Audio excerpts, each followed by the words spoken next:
Hello students, welcome back. भाई we are back again, आपकी मनपसंद बिल्कुल क्वेश्चन प्रैक्टिस जेई वाली सीरीज के साथ फिर से हम लोग वापस आ चुके हैं। बहुत खुशी हो रही है मुझे ये जान के कि आप लोगों की बहुत सीरीज बहुत अच्छे से पसंद आ रही है। आप लोगों की तैयारी भी बिल्कुल ए लेवल चल रही है। आपको मैंने बताया पहले आपको नीट का पीवाईक्यू में बिल्कुल महारत एक्सपीरियंस गेन कर देना है अच्छे से, उसके बाद आप जेई वाली सीरीज में आगे बढ़ेंगे। ठीक बात है। क्वेश्चंस बिल्कुल सिलेक्टेड हैं, सारे क्वेश्चंस नहीं है, ये बात आप अच्छे से जानते हैं, और सारे होने भी नहीं चाहिए। क्वेश्चंस बेटा हमेशा रेलेवेंसी के हिसाब से आपको प्रैक्टिस करने हैं, ऐसे नहीं कि कुछ भी प्रैक्टिस खुद से किताब उठाई और कुछ भी प्रैक्टिस करना स्टार्ट कर दिया, नहीं, बिल्कुल नहीं। पेपर आपको नीट का ही देना है। ठीक बात है। तो चलिए, आज हमारा टॉपिक है इलेक्ट्रोकेमिस्ट्री एंड रिडॉक्स रिएक्शंस। बिल्कुल सेम टेक्निक जो हम फॉलो करते आ रहे हैं। क्या आप क्वेश्चन को देखेंगे, पॉज करेंगे और फिर आगे बढ़ना स्टार्ट करेंगे, ठीक है, और लास्ट में मुझे बताएंगे कि आपने कितने आंसर सही किए थे। ऑलराइट, तो चलिए स्टार्ट करते हैं अपने पहले ही क्वेश्चन से। क्वेश्चन कहता है कंसीडर द फॉलोइंग रिएक्शन। आपके सामने एक रिएक्शन है, कह रहा है value of X Y and Z आपको बता दो। तो देखिए, पहले मैं इस रिएक्शन को बहुत अच्छे से एक अलग जगह पे लिख देता हूं। देखिए, ये आपकी वैसे अगर देखा जाए पोटेशियम पर मैग्नेट की ऑक्सीडेट के साथ रिएक्शन है, ठीक है, वो वही वाली रिएक्शन है। ये हो जाएगा आपका प्लस प्लस C2O4 2 नेगेटिव, और ये एसिडिक मीडियम की प्रेजेंस में है, एसिडिक मीडियम की प्रेजेंस में। वैसे तो आपको अब ये आपने अगर प्रैक्टिस बहुत अच्छे से की है, ये रिएक्शन तो आपको याद हो चुकी होगी, हो जाने चाहिए। रिडॉक्स में आपकी इतनी प्रैक्टिस हो जानी चाहिए कि आप इस रिएक्शन को याद ही कर रहे हैं, है ना। खैर एनीवे, अगर नहीं भी याद है तो आइए हम लोग लॉजिकली करते हैं। देखिए, सबसे पहले क्या करते हैं, ऑक्सीडेशन स्टेट मेथड में मैं एक बार मेथड बता रहा हूं पहले क्वेश्चन में, फिर मैं बराबर आगे जितने भी क्वेश्चन आएंगे स्ट्राइक के उसमें फटाफट कर दूंगा, ठीक है। देखिए, सबसे पहले क्या करते हैं, ऑक्सीडेशन स्टेट निकालते थे। तो Mn का ऑक्सीडेशन स्टेट कितना है, यहाँ पे 7+ है, फिर यहाँ पे कितना है, यहाँ पे ये 3+ है, फिर यहाँ पे ये 2+ दिख ही रहा है, कितना है, ये 2+ है, 2+, और ये कितना है, 4+ है।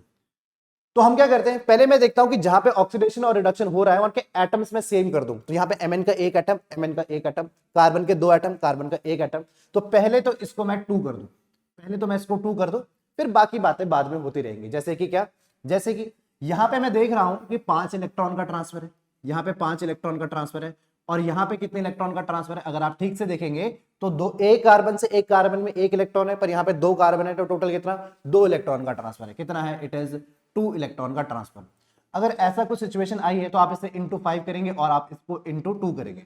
तो देखिए, मैं यहाँ पे एक बार फिर से लिख लेता हूँ, ये रिएक्शन कुछ ऐसे बन रही है मेरे सामने, 2MnO4 negative plus 5C2O4 2 negative plus H plus gives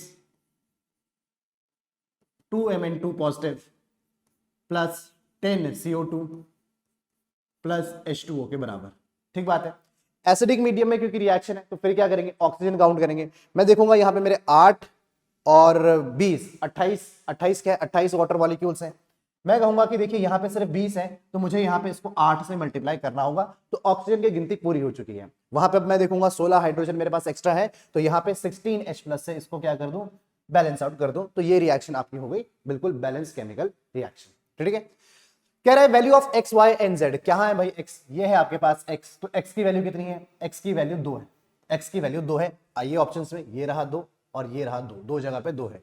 फिर पूछ रहा है वाई, कहां पे है वाई, वो ये है वाई, तो ये है आपका वाई, ये है वाई, वाई की वैल्यू कितनी है, वाई की वैल्यू 5, तो ये रहा 5, ये रहा 5। एंड जेड, कहां है जेड, Z/2 है, ये Z/2 है। वो कह रहा है देखिए Z/2 की वैल्यू कितनी है, ये 8 के बराबर है, तो Z की वैल्यू कितनी हो जाएगी, Z की वैल्यू 16 के बराबर हो जाएगी। कितनी, Z की वैल्यू 16 के बराबर हो जाएगी। कहां है 16, ये रहा 16। काफी इंटरेस्टिंग, 8 मार्क करके मत आ जाना, यही फर्क है ऑप्शन में, कहीं आपने 8 मार्क करके आ गया, उसने यहाँ पे क्या लिखा है, Z/2। अरे बात समझ में आती है, अगर बात समझ में आती है तो आइए नेक्स्ट क्वेश्चन करते हैं। कह रहा है in the reaction of oxalate with permanganate in acidic medium the number of electrons involve in producing 1 mole of CO2 is, 1 मोल। देखिए सेम रिएक्शन की बात कर रहा है बेटा, सेम टू सेम रिएक्शन की बात कर रहा है। एक बार क्या करता हूं, इस रिएक्शन को यहां पे लिख देता हूं। वो किस रिएक्शन की बात कर रहा है, वो इसकी बात कर रहा है कि 2KMnO4 plus 5C2O4 2 negative plus 16H positive plus 16H positive gives 2Mn2 positive plus 10CO2 plus 8H2। इसी रिएक्शन की वो बात कर रहा है। देखिए मैंने पहले से बैलेंस कर दी, एग्जामिनेशन में अगर क्वेश्चन ऐसे ही आता है, याद है तो बहुत अच्छा, नहीं है तो बैलेंस आपको करना पड़ेगा। ठीक बात। तो कह रहा है कि इन द रिएक्शन, यहां पे देखिए बोल रहा है कि कितने इलेक्ट्रॉन इन्वॉल्व है जब एक मॉलिक्यूल ऑफ CO2 प्रोड्यूस होता है। भाई हमें इतना पता है कि जब मैंने ये रिएक्शन बैलेंस करी थी तो ये 7 प्लस से कहां गया था, 2 प्लस गया था, तो टोटल कितने, ये 10 इलेक्ट्रॉन्स इन्वॉल्व थे। यहां पे भी कितने, यहां पे भी 10 इलेक्ट्रॉन्स इन्वॉल्व थे, 10 इलेक्ट्रॉन्स इन्वॉल्व थे, यानी कि 10 इलेक्ट्रॉन्स इन्वॉल्व, ऐसे लिखता हूं 10 इलेक्ट्रॉन्स ट्रांसफर्ड, 10 इलेक्ट्रॉन्स ट्रांसफर हुए थे, transferred for 10 molecule of CO2, 10 molecule of CO2 बनाने के लिए। कितना, 10 मॉलिक्यूल ट्रांसफर, 10 इलेक्ट्रॉन ट्रांसफर हुए थे 10 मॉलिक्यूल CO2 बनाने के लिए। तो अगर आपको एक मॉलिक्यूल, क्या एक मॉलिक्यूल ऑफ CO2 अगर आपको चाहिए तो कितने इलेक्ट्रॉन ट्रांसफर होंगे भाई, एक ही इलेक्ट्रॉन ट्रांसफर होगा। ये तो यूनिटरी मेथड है, तो hence the correct option is 1, option number 3 absolutely correct. अरे बोलो भाई, बिल्कुल सही बात है, इजी है। चलिए नेक्स्ट करते हैं। कह रहे थे oxidation number of potassium in K2O, K2O2 and KO2 is, देखिए ये आपका पेरोक्साइड, सुपर ऑक्साइड्स के केसेस हैं, और ऑक्साइड, नॉर्मल ऑक्साइड के भी ये केसेस हैं। देखिए ये तो पोटेशियम का ऑक्साइड है, ये इसका पेरोक्साइड हो गया, और ये इसका सुपर ऑक्साइड हो चुका है। ठीक है, तो इन सब में पोटेशियम क्या होता है बेटा, इन सब में पोटेशियम +1 ही होता है। याद रखना, एक्चुअली ये जो O है, यहाँ पे O2 नेगेटिव है तो ऑक्साइड ही है, यहाँ पे ये O2 नेगेटिव है, ये पेरोक्साइड हुआ, और ये क्या है आपका, ये O2-1 है, दैट इज ये सुपर ऑक्साइड का केस है। तो hence +1 and +1 will be the correct answer. अरे बात समझ में आती है, ठीक बात है। आइए नेक्स्ट कह रहा है the correct order of following 3D metal oxides according their oxidation number is, oxidation number के टर्म्स में इसको हमें अरेंज करना है। तो आइए पहला क्या हो जाएगा, देखिए क्रोमियम O3, ये हो जाएगा +6, ये हो जाएगा आपको +3, ये वाला हो जाएगा आपका +4, और ये हो जाएगा आपका +5। कितना हो जाएगा, +5, और ये कितना हो जाएगा, ये हो जाएगा आपका +1 के बराबर। तो बस ये अरेंज करना है। अब देखिए यहाँ पे ये एक्सपेक्ट मत कीजिएगा मैं आपको ऑक्सीडेशन स्टेट निकालना सिखाऊंगा, मैंने आपसे पहले कहा है आप बेयर मिनिमम करके आएंगे, दैट इज आप नीट के PYQ करके आएंगे, फिर यहाँ पे बढ़ेंगे, वरना कोई मतलब नहीं मैं आपको यहाँ पे ऑक्सीडेशन स्टेट सिखाऊंगा। ठीक है, चलिए स्टार्ट करते हैं कि आपको ऑक्सीडेशन नंबर के हिसाब से अरेंज करना है। तो सबसे ज्यादा किसका है भाई, +6 दिखाई दे रहा है मुझे, फिर उसके बाद ये रहा डी सबसे, अच्छा डी नहीं, +6 तो ए का है, हाँ तो ए सबसे ज्यादा दिखाई दे रहा है मुझे, फिर उसके बाद डी, यानी कि ये रहा ऑर्डर A D, और उसके बाद 4 भी है, C बिल्कुल सही बात है, B, फिर E, that is option number 3 is absolutely correct answer. सही बात है। आइए बेटा नेक्स्ट क्वेश्चन कह रहा है chlorine undergoes disproportionation in alkaline medium as shown in the figure. मैं एक बार इसकी रिएक्शन लिख लेता हूं, देखिए ये क्या लिखा है, ये कुछ ऐसा लिखा है कि ये है Cl2 गैस। अब गैस वैस छोड़िए, सीधा बैलेंस ही करना है, तो +OH- गिव्स ClO-, क्या है ये, ClO-, और प्लस आपके पास है Cl- प्लस H2। देखिए इसकी बैलेंसिंग करने के लिए देखिए नॉर्मली तरीका है, अगर आपके डिस्प्रोपोर्शनेशन रहता है, देखिए मैं आपको एक तरीका बताता हूं, इसको Cl2 को ऐसे ना लिख के इसमें Cl2 को ऐसे लिखिए, क्या फायदा होगा, देखिए आपको अगर ऐसा लिखोगे ना तो ये 0 है, ये 0, ओहो कलर चेंज, तो ये 0 है और ये भी 0 है, तो ऐसे में आपको पता चल जाएगा कि इलेक्ट्रॉन ट्रांसफर कैसे हो रहा है एक्चुअली में। आप यहाँ पे ऑक्सीडेशन स्टेट देखोगे, ये +1 ऑक्सीडेशन स्टेट में है, ये -1 में है, तो एक Cl0 से आप +1 जा रहे हैं और एक से आप -1 जा रहे हैं, तो यहाँ पे भी एक इलेक्ट्रॉन का ट्रांसफर है, यहाँ पे भी एक इलेक्ट्रॉन का ट्रांसफर है, तो नो प्रॉब्लम एट ऑल, कोई प्रॉब्लम यहाँ पे नहीं होगी। फिर देखिए क्योंकि आपके पास एक एल्कलाइन मीडियम है, कैसा है, एक एल्कलाइन मीडियम है, तो फिर आप क्या करते हो, देखिए आप ऑक्सीजन को बैलेंस करने से पहले क्या करते हो, चार्जेस को बैलेंस करते हो, बस इतना सा फर्क है। तो चार्जेस को बैलेंस करेंगे, यहाँ पे एक नेगेटिव है, यहाँ पे भी एक नेगेटिव है, तो ये कितना हो जाएगा, ये 2OH नेगेटिव हो जाएगा। सही बात है। फिर क्या है, फिर ऑक्सीजन को बैलेंस कीजिए with the help of water, यहाँ पे 2 O है, ये O है और ये O है। ठीक है, इसमें सबसे अच्छी बात ये रहती है अल्कलाइन मीडियम में कि आपको हाइड्रोजन बैलेंस करने की जरूरत नहीं होती, अपने आप ही बैलेंस फॉर्म में रहता है। तो रिएक्शन मुझे कुछ ऐसे ही नजर आ रही है, यानी कि जो A की वैल्यू है वो कितनी है, वो 1 है, तो A की जगह आप 1 लिख सकते हैं, अरे एक ही आंसर है। B की जगह आप क्या लिख सकते हैं, B की जगह 2 लिख सकते हैं, 2 लिख सकते हैं। C कहाँ है, ये C है, C की जगह आप 1 लिख सकते हैं, 1 ये रहा, और D भी है क्या, CD, हाँ, तो ये इसकी जगह भी आप क्या लिख सकते हैं, एक ही लिख सकते हैं, तो दिस इज 1 ओनली। और आपसे ई तो पूछा ही नहीं गया, मतलब ई भी हमारे पास कितना था, वो भी एक ही है। खैर anyway option number 2 will B the correct answer. अरे बात समझ में आती है, सिंपल। आइए नेक्स्ट कह रहा है इन एसिडिक मीडियम आपके पास क्या है, K2Cr2O7 shows oxidizing action as represented in the half same reaction. कुछ ऐसा एक्शन है आपका K2Cr2O7 का। कह रहा है the value of XYZ and A is, देखिए क्या है आपके पास XYZ एंड A, ये है आपके पास Cr2O7 2 नेगेटिव, और प्लस है आपके पास ये H पॉजिटिव, देखते हैं कितना H पॉजिटिव है, और कुछ इलेक्ट्रॉन्स भी इन्वॉल्व है, कुछ इसमें इलेक्ट्रॉन्स भी इन्वॉल्व है, ठीक है, देख लेंगे। ये आपका कुछ प्रोडक्ट बन रहा है और प्लस H2O बन रहा है। देखिए पहले बात करते हैं कि प्रोडक्ट क्या है। एसिडिक मीडियम में Cr2O7 नेगेटिव यानी कि डाइक्रोमेट जो होता है आपका, जो कि यहाँ पे 6 पॉजिटिव ऑक्सीडेशन स्टेट में, ये कहाँ पे चला जाता है, ये क्रोमियम 3+ में चला जाता है। कहाँ चला जाता है, ये क्रोमियम 3+ में चला जाता है, सही बात है। और अगर यहाँ पे 2 है तो पहले तो यहाँ पे 2 तो मैं कर ही दूं, है ना, इतना तो कर दें कि इसको पहले 2 तो कर ही दें, फिर आगे देखा जाएगा। खैर यहाँ से आपको एक वो मिल जाता है हिंट कि आप देखिए ये तो हमारा होना ही चाहिए, बाकी 2 ऑप्शन वैसे के एलिमिनेट हो चुके हैं, ठीक। फिर बात करते हैं कि कितने इलेक्ट्रॉन का ट्रांसफर हमें मिल रहा है। मैं देखूंगा कि अगर ये कितना है, ये Cr6 पॉजिटिव है और ये टोटल 12 इलेक्ट्रॉन है, और ये भी कितने, ये टोटल कितने, ये टोटल Cr6 पॉजिटिव है, तो ये 6 ही इलेक्ट्रॉन है। तो मैं देखूंगा सर ये 6 इलेक्ट्रॉन का ट्रांसफर मुझे दिख रहा है, तो यहाँ पे 6 इलेक्ट्रॉन तो होने ही चाहिए। यानी इलेक्ट्रॉन की संख्या कितनी होगी, ये y की जगह आपका क्या आएगा, 6। आंसर मुझे चमक चुका है कि आंसर क्या आने वाला है। फिर बात आई कि H पॉजिटिव, फिर क्या ऑक्सीजन को बैलेंस करेंगे। ये रहा आपके पास ऑक्सीजन, 7 ऑक्सीजन है, तो ये रहे आपके 7 ऑक्सीजन प्लस, तो ये रहे आपके 7 ऑक्सीजन। कितने हैं, ये है आपके 7 ऑक्सीजन। तो ये आपको एक और चीज यहाँ पे 7 ऑक्सीजन मिल चुका है। फिर क्या करेंगे, फिर हाइड्रोजन देखेंगे, वहां पे 14 हाइड्रोजन है, तो ये कितना हो जाएगा, 14H+ ये हो जाएगा। तो आइए बैलेंस करना स्टार्ट करते हैं। सबसे पहले आपके पास क्या है, सबसे पहले आपके पास है x, ये रहा आपका x जो कि 14 के बराबर है। कहाँ पे 14, ये रहा 14, ये रहा 14, बिल्कुल ठीक बात। फिर है आपके पास y की वैल्यू कितनी है, y की वैल्यू 6 है, तो ये रही 6 और ये रही 7। 7 तो बेटा नहीं हो सकती, 6 ही करेक्ट है, और उसके बाद वैल्यू 7 होनी चाहिए। Option number 4 absolutely correct.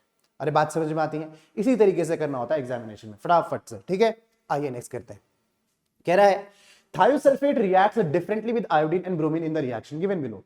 Thiosulphate की 2 अलग अलग टाइप की रिएक्शन है, ये रही और ये रही। ये रहा आपका थायोसल्फेट, ये आयोडीन को क्या कर रहा है, ये आयोडीन को रिड्यूस कर रहा है, और ब्रोमीन को भी वैसे रिड्यूस ही कर रहा है। अलग अलग रिएक्शंस कैसे हैं भाई, अच्छा एक में ये SO4 2 नेगेटिव में जा रहा है और एक में S4O6 2 नेगेटिव में जा रहा है, ठीक बात है, ठीक है। एवरेज ऑक्सीडेशन स्टेट्स का फर्क आएगा, ठीक है। फिर देखिए कह रहा है which of the following state justifies the dual behaviour of thiosulphate, कि bromine is a weaker oxidant than iodine.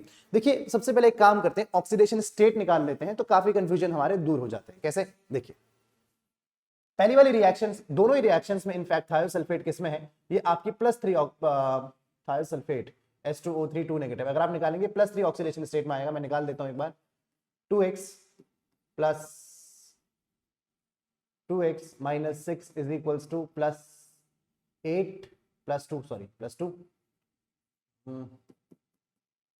-2, यानी कि ये वैल्यू कितनी आ जाएगी बेटा, ये आ जाएगी आपकी +4, यानी कि +2 ऑक्सीडेशन स्टेट, ठीक है।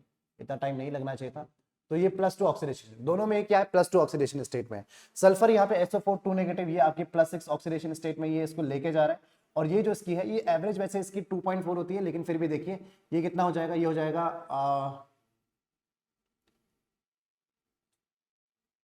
कितना हो गया ये हाँ 4x इज इक्वल्स टू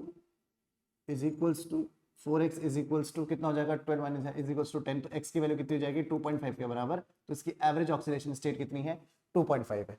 तो एक जगह में 2 से 2.5 जा रहा हूं, दूसरी जगह में मैं 2 से कितना जा रहा हूं, 6 की तरफ जा रहा हूं, ठीक है। ऑक्सीडेशन स्टेट के बेसिस पे मैंने ये काम किया है।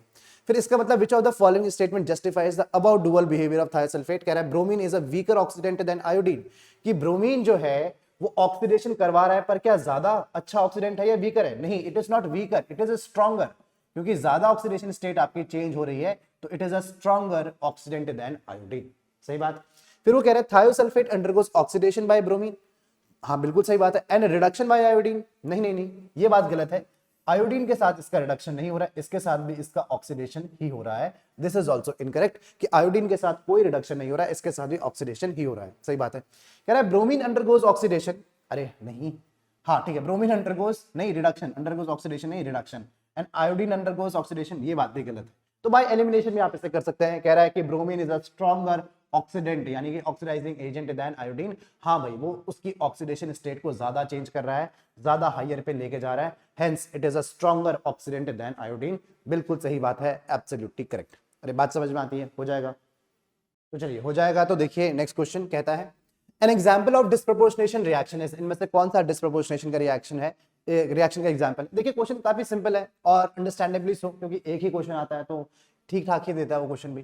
पहला वाला तो आपका +7 ऑक्सीडेशन स्टेट से देखिए ये आपकी 7+ ऑक्सीडेशन स्टेट है, थोड़ा सा इसको छोटा कर दिया जाए। ये जो आपकी 7+ ऑक्सीडेशन स्टेट है, 7+ ऑक्सीडेशन स्टेट है, ये आपकी +6 में जा रही है और ये +4 में जा रही है, तो ये तो डिस्प्रोपोर्शनेशन नहीं हुआ। ये भी देखिए 7, अगर हाईएस्ट ऑक्सीडेशन स्टेट है, देखिए आप यहाँ पे एक NOTE नोटी लिख सकते हैं कि इफ एन एलिमेंट, अगर एक element, if an element is in its highest oxidation state, is in its highest oxidation state, अगर कोई भी एक एलिमेंट अपनी हाईएस्ट ऑक्सीडेशन स्टेट में है, then it can not show disproportionation reaction, then it can not show disproportionation reaction, तब वो disproportionation reaction दिखा ही नहीं सकता है भाई, ठीक है। या फिर हाईएस्ट और लोवेस्ट भी चल जाएगी, अगर कोई एलिमेंट अपनी हाईएस्ट या फिर अपनी लोएस्ट ऑक्सीडेशन स्टेट में है तो डिस्प्रोपोर्शनेशन रिएक्शन दिखा ही नहीं सकता है। तो बार बार मुझे नहीं देखना है, 7+ है नहीं दिखा सकता, बात खत्म। सोडियम यहाँ पे +1 है, Br -1 है, ये नहीं दिखा सकता, बात खत्म। हाँ, कॉपर यहाँ पे +1 है, कॉपर दिखा सकता है, कैसे, ये यहाँ पे +2 में चला जाएगा और यहाँ पे 0 में चला जाएगा। Hence option number 3 will be the correct answer, option 3 ही आपका करेक्ट आंसर होना चाहिए। अरे बात समझ में आती है, बिल्कुल ठीक बात है। तो आइए नेक्स्ट कह रहा है, which of the following options are correct for the reaction. आपके साथ में एक रिएक्शन है और आपसे पूछा है कि किस किस टाइप की रिएक्शंस के वर्गों में आ सकती है। देखिए क्या है, यह AuCN होल ट्वाइस और ये कुछ नेगेटिव चार्ज नहीं है क्या? खैर अगर नहीं भी है तो यहाँ पे Au मेरा 2 पॉजिटिव चार्ज में आ रहा है, किसमें आ रहा है, ये मेरा 2, ये पॉजिटिव चार्ज है, कितना है ये 2 पॉजिटिव, ये मेरा चार्ज लग रहा है मुझे। जिंक मेरा 0 है, Au मेरा 0 हो चुका है, जिंक मेरा अब यहाँ पे 2 पॉजिटिव ये हो चुका है, जिंक मेरा 2 पॉजिटिव हो चुका है, ठीक बात है। तो इतनी बात तो ठीक है कि है तो ये एक रिडॉक्स रिएक्शन ही, ऑक्सीडेशन स्टेट चेंज हो रही है तो रिडॉक्स रिएक्शन भी है, और साथ में इसने इसको डिस्प्लेस भी तो किया है, जिंक ने किसको, गोल्ड को डिस्प्लेस भी तो किया है, तो यानी कि ये एक डिस्प्लेसमेंट रिएक्शन भी है। हेंस, और डिकम्पोजिशन का कोई मतलब नहीं है, कॉम्बिनेशन रिएक्शन भी ये नहीं है, तो hence A and B only are correct, only A and B are correct options, ठीक है। आसान सवाल था। तो आइए बेटा नेक्स्ट क्वेश्चन करते हैं। कह रहे हैं मैच लिस्ट 1 विद लिस्ट 2। देखिए ये डेफिनेशन वाला पार्ट आ चुका है, इंपॉर्टेंट है भाई, नीट वाले बच्चों के लिए बहुत इंपॉर्टेंट है डेफिनेशन वाला पार्ट भी। देखिए सबसे पहले क्या है, आपका N2 + O2 कंबाइन हो रहा है और 2NO बना रहा है, तो ऑब्वियसली कौन सी रिएक्शन है, ये एक कॉम्बिनेशन रिएक्शन है। क्या है, this is an example of combination reaction, यानी कि आपका ए का, मैं अच्छा इसके बगल में लिख देता हूं कि ए का कौन सा ऑप्शन मैच हो रहा है, ए का 4th ऑप्शन मैच हो रहा है, that is it is an example of combination reaction. फिर देखिए आपका PbNO3 यानी कि लेड नाइट्रेट आपका सब में टूट रहा है, टूटना मतलब डिकम्पोज हो रहा है, that is it is an example of decomposition reaction, तो बी का होना चाहिए 1। फिर देखिए आपका सोडियम और H2O और इसमें सोडियम हाइड्रोक्साइड बन रहा है और ये हाइड्रोजन गैस को इससे रिप्लेस कर रहा है, यानी इसको हटा रहा है, इसको डिस्प्लेस कर रहा है, तो it should be N example of displacement reaction, सही बात। फिर आप देखिए इस वाली रिएक्शन काफी इंटरेस्टिंग, ये +4 ऑक्सीडेशन स्टेट पे, ये नाइट्राइट है, नाइट्राइट आपकी +3 ऑक्सीडेशन स्टेट और नाइट्रेट आपकी +5 ऑक्सीडेशन स्टेट, यानी कि ये क्या है, ये एग्जांपल है बेटा आपका किसका, डिस्प्रोपोर्शनेशन का, ये एग्जांपल है आपका डिस्प्रोपोर्शनेशन का। तो ऐसे कोई ऑप्शन है जो मैच कर रहा है, ए का 4, बी का 1, सी का 2 और डी का 3, हाँ ऑप्शन नंबर 4 ही है जो सब में मैच कर रहा है, option number 4 will be the correct answer. अरे बात समझ में आती है। आइए नेक्स्ट क्वेश्चन करते हैं। कह रहे हैं मैच लिस्ट 1 विद लिस्ट 2, आपको फिर से सेम डेफिनेशन के हिसाब से चलना है। आपके पास CH4 + 2O2 है और ये कंबाइन हो रहे हैं। देखिए वाटर डिस्प्लेसमेंट प्रोडक्ट नहीं है, वाटर आपका डिस्प्लेस नहीं हुआ है, वाटर सिर्फ फॉर्मेशन वाला प्रोडक्ट है, कॉम्बिनेशन का प्रोडक्ट होता है, ठीक है। तो ये हो गया CO2, तो एक कंबाइन ही हुआ है ये फिर से, this is an example of again combination reaction, ये फिर भी कॉम्बिनेशन रिएक्शन का एग्जांपल है। फिर देखिए हाँ यहां से ये मैं कह सकता हूं कि ये डिकम्पोज हो रहा है, एक्चुअली क्या हो रहा है, ये आपका डिकम्पोज हो रहा है, सोडियम सोडियम में टूट रहा है और हाइड्रोजन गैस बाहर निकल रही है, किसी और ने डिस्प्लेस नहीं किया है, खुद ही टूट रहा है, तो it is an example of decomposition reaction, B का हो जाएगा 3rd। फिर देखिए V2O5 से कैल्शियम के साथ रिएक्शन करी तो कैल्शियम ने इसका ऑक्साइड अपने पास ले लिया और इसको डिस्प्लेस कर दिया, तो ये हो सकता है हमारा किसका, डिस्प्लेसमेंट रिएक्शन का, दैट इज सी का हो जाएगा आपका 4th ऑप्शन। फिर देखिए ये तो बहुत ही ज्यादा फेमस है कि ये -1 पे है, ये -2 है, ये 0 है, that is it is an example of a disproportionation reaction, तो डी का हो जाएगा फर्स्ट आंसर। आइए ऑप्शन मैच करते हैं। ए का 2 कहां है, ए का 2 दो जगह पे, ए का 2 है, फिर है बी का 3, बी का 3, बी का 3, फिर है सी का 4, सी का 4 ऑप्शन नंबर 2 में, और डी का फिर 1, that is option number 2 will B the correct answer. तो बेटा बात समझ में आती है, आती होगी। आइए नेक्स्ट सवाल करते हैं। कह रहे हैं the dark purple colour of KMnO4 disappears in titration with oxalic acid in acidic medium. The overall change in the oxidation number of manganese in the reaction is. अरे भाई कितनी बार करवाओगे, हमें पता है कि मैंगनेट MnO4 जो नेगेटिव होता है, जब वो C2O4 2 नेगेटिव के साथ जाता है तो ये Mn2 प्लस बनाता है और फिर CO2 बनाता है। तो ये कितना चेंज हो रहा है, ये कितना चेंज हो रहा है, ये 5 इलेक्ट्रॉन से चेंज हो रहा है। कितना, ये 5 इलेक्ट्रॉन से चेंज हो रहा है। कुछ कुछ बच्चे क्या गलती करते हैं, वो इसको बैलेंस करके बोलेंगे कि सर ये तो 2 है, मतलब प्रोडक्ट तो आपका यही रहा ना, वो बोलेंगे सर देखिए ये 2 है, ये 2 है, तो 10 इलेक्ट्रॉन का चेंज भी तो हम बोल सकते हैं। या फिर आप, अच्छा वो ऑप्शन में नहीं है 10, वरना बच्चे 10 भी मार्क करते हैं। फिर तो बेटा ऐसे तो आप इसको 2 क्यों लिख रहे हो, इसको 4 भी लिख दो और बोल दो कि 20 इलेक्ट्रॉन का चेंज है। समझ में आ रही बात, इसको 100 और इसको 100 लिख दो और बोल दो फिर 500 इलेक्ट्रॉन का चेंज है। ऐसा नहीं, अगर आपको इलेक्ट्रॉन चेंज देखना है तो आपको नॉर्मल आपकी क्या रिएक्शन है, क्या चेंजेस आ रहे हैं, बस वही देखना होता है। That is option number first will be absolutely correct answer. अरे बात समझ में आ रही है भाई, बिल्कुल ठीक बात। आइए नेक्स्ट क्वेश्चन कह रहा है, हाँ देखिए इसी के साथ वैसे हमारे इलेक्ट्रोकेमिस्ट सॉरी रेडॉक्स रिएक्शंस के सवाल खत्म होते हैं। नीट में एक ही सवाल आना है और आपने नीट के बहुत सारे क्वेश्चन प्रैक्टिस कर लिए होंगे, तो जेई के भी हमने कुछ 10-12 क्वेश्चन कर लिए, 12 क्वेश्चन कर लिए, तो ठीक है, एक लेवल ऑफ अंडरस्टैंडिंग अब आपको आ जानी चाहिए। It is not enough, enough नहीं है, पर मैं ऐसा उम्मीद कर रहा हूं कि आपने 100-150 सवाल तो लगाए होंगे रिडॉक्स के, उसके बाद ये एक लेवल ऊपर के, ठीक है, सही बात है। आइए इलेक्ट्रोकेमिस्ट्री के सवाल करते हैं। क्या the resistance of 0.2 molar solution of an electrolyte is 50 ohm, सही बात है। क्या the specific conductance of the solution is 1.4 Simon पर मीटर के बराबर, ठीक है। the resistance of, यानी कि अब ये दूसरे सॉल्यूशन की बात कर रहा है, सेम सॉल्यूशन नहीं, ये दूसरे सॉल्यूशन की बात कर रहा है, of the same electrolyte. Electrolyte आपका बिल्कुल सेम है और इसका रेजिस्टेंस आपका 280 ओम्स के बराबर। कह रहा है द मोलर कंडक्टिविटी ऑफ, देखिए अल्टीमेटली वो क्या पूछना चाहता है, वो आपसे पूछना चाहता है कि आप मुझे इस सॉल्यूशन की the molar conductivity of 0.5 molar solution की मुझे निकालनी है। तो पहले इसकी बात कर लेते हैं कि ये कैसे हो निकलती है। मुझे पता है अगर मुझे इस सॉल्यूशन की मोलर कंडक्टिविटी निकालनी है और मुझे आंसर तो शायद सारे के सारे कोई यूनिट वगैरह नहीं, हाँ ये मीटर में है, ध्यान रखिएगा ये मीटर में है। तो लैम्डा एम, देखिए वैसे कोई यूनिट नहीं दे रखी है मोलर कंडक्टिविटी की, तो लैम्डा एम की वैल्यू अगर मुझे साइमन सेंटीमीटर स्क्वायर पर मोल में चाहिए होती तो मैं क्या लिखता, मैं इसको लिखता कापा इंटू 1000 अपॉन एम के बराबर। और अगर मुझे लैम्डा की value Simon metre square per मोल में चाहिए होती तो क्या लिखता, मैं इसको लिखता मैं कापा अपॉन एम इंटू 1000। अब देखिए क्वेश्चन कुछ इस तरीके से डिजाइंड है कि इसमें मेंशन नहीं किया है कि आपको मीटर स्क्वायर में निकालना है या सेंटीमीटर स्क्वायर में निकालना है, बट एक हिंट आपको यहां से मिलती है कि ये आपका साइमन पर मीटर में है, तो हम कोशिश करेंगे कि इसको मीटर में ही निकाल के देखें पहले, ठीक है। चलिए, तो आपको सबसे पहले इसके लिए क्या वैल्यू चाहिए, मोलारिटी तो आपके पास है ही भाई, इसके लिए आपको कापा की वैल्यू चाहिए, क्या आपको कंडक्टिविटी की वैल्यू चाहिए, दैट इज कापा की वैल्यू चाहिए। और ये वैल्यू कहां से आती है, ये वैल्यू आएगी आपकी कहां से, देखिए कापा की वैल्यू क्या होगी, कापा की वैल्यू होती है G इंटू जी स्टार, क्या ये वैल्यू होगी G इंटू जी स्टार। अब देखिए कापा की value G into G star, same electrolytic solution है तो G स्टार तो कांस्टेंट होता है, और G को मैं क्या लिख सकता हूं, इसको लिख सकता हूं 1/r इंटू जी स्टार के बराबर। सही बात है, बात इतनी सिंपल है कि 1/r की वैल्यू आपके पास है दैट इज 1/280, लेकिन G स्टार की वैल्यू आपके पास नहीं है क्योंकि सेम ही सेल है, पहले भी वही सेल यूज हुआ है 0.2 मोलर के लिए, तो G स्टार मैं वहां से निकाल सकता हूं। कैसे, देखिए मैं कहूंगा कि जब मैंने आपका सोल्यूशन नंबर 1 लिया, जब मैंने आपका सोल्यूशन नंबर 1 लिया तो देखिए कैसे मुझे इसकी वैल्यू मिलेगी। ये आपके पास रेजिस्टेंस की वैल्यू है, रेजिस्टेंस की वैल्यू कितनी है आपके पास 50 ओम के बराबर है, और उसमें आपकी स्पेसिफिक कंडक्टेंस यानी कापा की जो वैल्यू है ये कितनी है, ये 1.4 साइमन पर मीटर के बराबर है। समझ में आती बात। तो देखिए इसके लिए भी यही होगा, इसके लिए भी फॉर्मूला सेम ही होगा कि kappa is equals to 1/r into G star, इसको 1 कर दूं 1 और वो सब 2 हो जाएंगे, इसको 2 कर दूं 2, सही बात। तो जी स्टार की वैल्यू कितनी, कापा इंटू आर के बराबर, कापा की वैल्यू 1/4 साइमन पर मीटर, और आर की वैल्यू कितनी 50 ओम, ओम से साइमन कट जाएगा और आपका आंसर कितना आ रहा है, ये 14 इंटू 5 170 के बराबर, यानी कि 70 पर मीटर के बराबर ये आंसर आ चुका है। यानी जी स्टार की वैल्यू कितनी है 70 है, तो इसको लिख दीजिए ये कितना है 70 के बराबर है, 70 पर मीटर के बराबर है।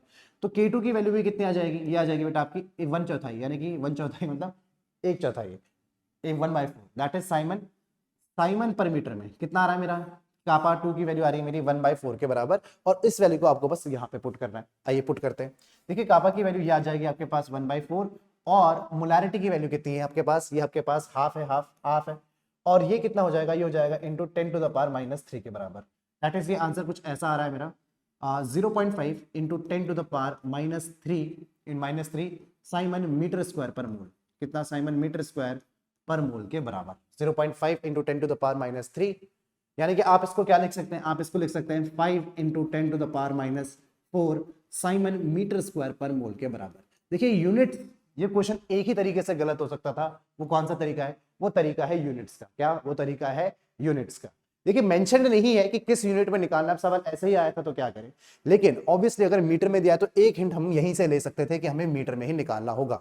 अभी तक इस तरीके का खेल नीट वाले ने नहीं किया, लेकिन क्योंकि जेई ने कर दिया है तो बी केयरफुल। ठीक है, ऑलराइट, चलिए आगे बढ़ते हैं, नेक्स्ट सवाल।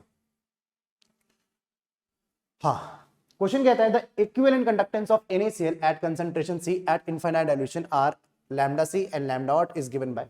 ठीक है भाई, सिंपल सा सवाल है, ये ऑसवाल्ड डाइल्यूशन लॉ से है, लिमिटिंग मोलर कंडक्टेंस से।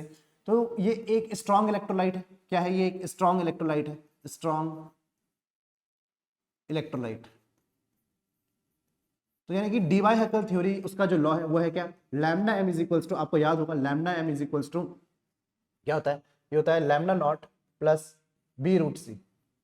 याद है, lambda m is equals to lambda not plus B root, plus नहीं माइनस बी रूट सी के बराबर। ये लॉ ये कहता है, ये लॉ ये कहता है कि देखिए जैसे जैसे आपकी कंसंट्रेशन, ये ग्राफ कुछ इस तरीके से होता है, याद है आप लोगों को, ऐसा कुछ ग्राफ होता है और कुछ स्ट्रेट लाइन ऐसे आती थी, स्ट्रॉन्ग इलेक्ट्रोलाइट के लिए ऐसे कुछ लाइन आती थी। ये कहता था कि देखिए ये आपका लैम्डा m की वैल्यू और एक इनफाइनाइट में ही लैम्डा m नॉट हो जाता है और ये रूट सी के बराबर है। यानी कि जैसे जैसे आप कंसंट्रेशन को डिक्रीज करते हैं, यानी कि आप डाइल्यूशन बढ़ाते हैं, तो आपका मोलर कंडक्टेंस इंक्रीज होता है। तो लैम्डा m नॉट आपका क्या रहता है, इनफाइनाइट डाइल्यूशन पे रहता है, तो ये कम होता रहता है। ये वैल्यूज अगर आपकी कंसंट्रेशन की वैल्यू आप इंक्रीज करेंगे तो जो आपका एट सम कंसंट्रेशन जो आपका लैम्डा है वो डिक्रीज रहेगा, वो कम रहेगा किससे, लैम्डा नॉट से। ठीक है, तो यही आपकी डी वाई हैकल थ्योरी। तो कौन सा है भाई आपका, lambda m equals to B root C. अच्छा, ये यही है, लैम्डा सी होना चाहिए, यही है, ऑप्शन नंबर 3 ही आपका करेक्ट आंसर हो जाएगा। अरे बिल्कुल सही बात है, आसान सा सवाल है, कुछ ज्यादा है नहीं इसमें। ठीक है, तो आइए बेटा नेक्स्ट क्वेश्चन करते हैं। क्वेश्चन है लैम्डा m नॉट फॉर, आपके इतने सारे लैम्डा m नॉट दे रखे हैं, NaCl HCl NaK, ठीक है, respectively. If the conductivity of 0.001 molar of HA is this much, calculate the degree of dissociation. आपको डिग्री ऑफ डिसोसिएशन अल्टीमेटली, देखिए इतनी सारी बातें हो गई, आपको क्या निकालना है, आपको अल्फा निकालना है, किसके लिए, आपको HA के लिए अल्फा निकालना है। HA के लिए बेटा आपको कुछ और इन्फॉर्मेशन भी गिवन होगी। क्या इन्फॉर्मेशन, आपको शायद इसके लिए मोलारिटी दी है, हाँ, यानी कि इसकी कंसंट्रेशन दी है, कितनी है, यह 10 टू द पावर -3 m के बराबर, ये इसकी मोलारिटी गिवन है। और आपको एक और चीज दे रखी होगी, कंडक्टिविटी, यानी कि कापा दे रखा है। क्या दे रखा है आपको, कापा भी दे रखा है, that is 5 into 10 to the power -5 siemens per centimetre के बराबर। ठीक है, यूनिट का ध्यान रखें, इन सवालों में यूनिट के हिसाब से बहुत सारी चीजें हमें डिफाइन करनी पड़ती हैं। ठीक, तो देखिए अगर आपको अल्फा चाहिए, अल्फा का फॉर्मूला बहुत सिंपल है कि alpha is equals to lambda m upon lambda m nought के बराबर होता है।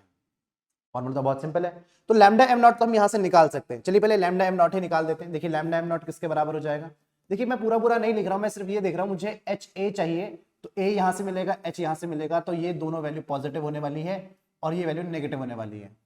इन वैल्यू को ध्यान से देखिए, ये कितना हो गया, वैसे ही सॉल्व हो जाएगा। देखो ये हो जाएगा 425 और 525, और यानी कि 526.4 और ये है 126.4, तो ये तो 100 के बराबर हो गया। कितना हो गया, लैम्डा m नॉट की वैल्यू आ गई 100 Simon centimetre square per mole के बराबर। Unit is very important. ठीक है, फिर बात आई कि मुझे लैम्डा m भी निकालना है, लैम्डा m की वैल्यू अगर साइमन सेंटीमीटर स्क्वायर पर मोल में निकालना है तो कापा इंटू 1000 अपॉन m के बराबर।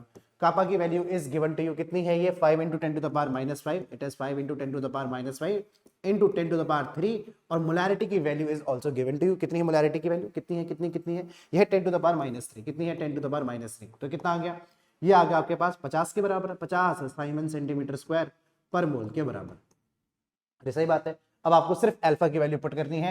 लैम्डा m की वैल्यू आपके पास आ चुकी है 50 के बराबर, और ये आ चुका है आपके पास 400 के बराबर। ये कितना हो जाए, 1/8, यही आपका करेक्ट आंसर है। 1/8 का मतलब 0.125 will be the correct answer. कितना, 0.125 will be the correct answer. Option number 2 is absolutely correct option. अरे बात समझ में आती है, सिंपल है, इजी है। आइए नेक्स्ट, कह रहे consider the statement 1 and 2। Statement 1 है conductivity always increases with decrease in concentration of electrolyte. Conductivity यानी कि कापा हमेशा इंक्रीज करता है। अरे नहीं भाई, तो एनसीईआरटी का स्टेटमेंट है, इंक्रीज नहीं है।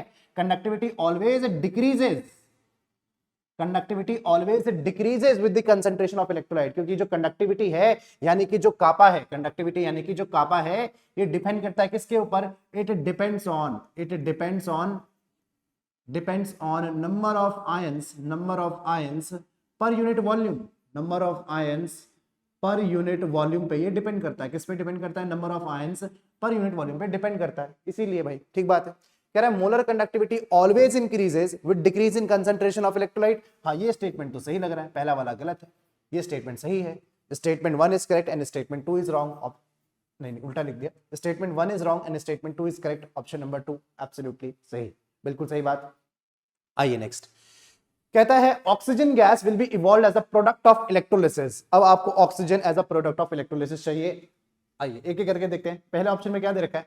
कह रहे हैं aqua solution of AgNO3 using silver electrode. देखिए भाई, आपके पास यहाँ पे AgNO3 है। अगर आपके पास AgNO3 है तो आपके पास पॉजिटिव आयन कौन कौन से हैं? Ag+ है और H+। क्या है आपके पास? Ag+ है और H+ है। तो इसमें क्या डिपॉजिट हो जाएगा? इसमें आपकी रिडक्शन होगी। रिडक्शन होगी तो रिडक्शन कहां पे होगी? रिडक्शन होगी कैथोड में। मैं ऐसे कर देता हूं, यहां पे लिख देता हूं कैथोड और सारे ऑप्शंस के आंसर मैं आपको वैसे ही बता दूंगा, है ना। ये कैथोड लिख देता हूं और ये मैं आपको एनोड लिख के दे देता हूं। सही बात है। पहले ऑप्शन में आपके पास जो रिएक्शन है कैथोड पे वो क्या है? वो Ag+ है आपके पास और आपके पास H+ है। दो चीजें हैं। तो H+ का कंपटीशन ना तो S ब्लॉक वालों के साथ है, ना मैंगनीज है, ये कुछ भी नहीं है। तो क्या इसमें सिल्वर डिपॉजिट हो जाएगा। क्या हो जाएगा? सिल्वर डिपॉजिट हो जाएगा। और जिसका सेम इलेक्ट्रोड होता है, यानी कि एनोड में आपके पास क्या है? यहाँ पे कलर चेंज करते हैं। एनोड में आपके पास NO3- है, आपके पास OH- है, और सिर्फ ये नहीं, आपके पास Ag+ भी है ना। आपके पास Ag भी है क्योंकि इलेक्ट्रोड है। तो यहाँ पे क्या डिपॉजिट हो जाएगा? यहाँ पे आपके पास एनोड में ऑक्सीडेशन होगी और Ag+ डिपॉजिट होता है। क्या होता है? Ag+ चला जाएगा आपके एक्वा सॉल्यूशन में ही। तो एनोड में तो Ag+ आएगा, यहाँ पे तो ऑक्सीजन नहीं आने वाला। बात करते हैं ऑप्शन नंबर 2 की। आइए यहाँ पे भी देखते हैं ऑप्शन नंबर 2 में क्या है। Option number 2 aqua solution of AgNO3 using platinum electrodes. अच्छा ठीक है, तो देखिए ये तो सेम हो जाएगा, ये तो सेम हो जाएगा। अब यहाँ पे सिल्वर नहीं है, यहाँ पे नाइट्रेट है, नाइट्रेट, और यहाँ पे क्या है? OH- और प्लैटिनम है, प्लैटिनम का तो कोई काम नहीं है। हाँ, अब इनके दोनों में कंपटीशन है, किसके बीच में? NO3- में, NO3- में और OH- में भी। Using platinum electrode will evolve as a product of electrolysis. अगर आपके पास ये है तो देखिए यहां से तो ऑक्सीजन गैस निकल सकती है, O2 गैस तो निकल सकती है यहां से। NO3- है, नाइट्रेट है, तो बिल्कुल यहां से O2 गैस निकल सकती है, बिल्कुल निकल सकती है। आइए ऑप्शन नंबर 3 देखते हैं। आइए ऑप्शन नंबर 3 भी हम चेक करते हैं। क्या है option number 3? Dilute solution of H2SO4 using platinum electrode. अगर आपके पास डाइल्यूट सोल्यूशन है तो आपके पास यहाँ पे H+ है और H+ है, तो यहाँ पे हाइड्रोजन गैस तो निकलेगी। और डाइल्यूट सोल्यूशन है तो आपके पास OH- भी है और आपके पास SO4 2 नेगेटिव भी है। तो कौन सी गैस निकलती है? यहाँ पे ऑक्सीजन गैस बिल्कुल निकलती है, एब्सोल्युटली यहाँ पे ऑक्सीजन गैस निकलती है, बिल्कुल निकलेगी। फिर कह रहा है high concentration of solution of H2SO4 using platinum electrode. अब आपके पास कंसंट्रेटेड है तो यहाँ पे H+ है अभी भी, ये तो H2 गैस निकलेगी।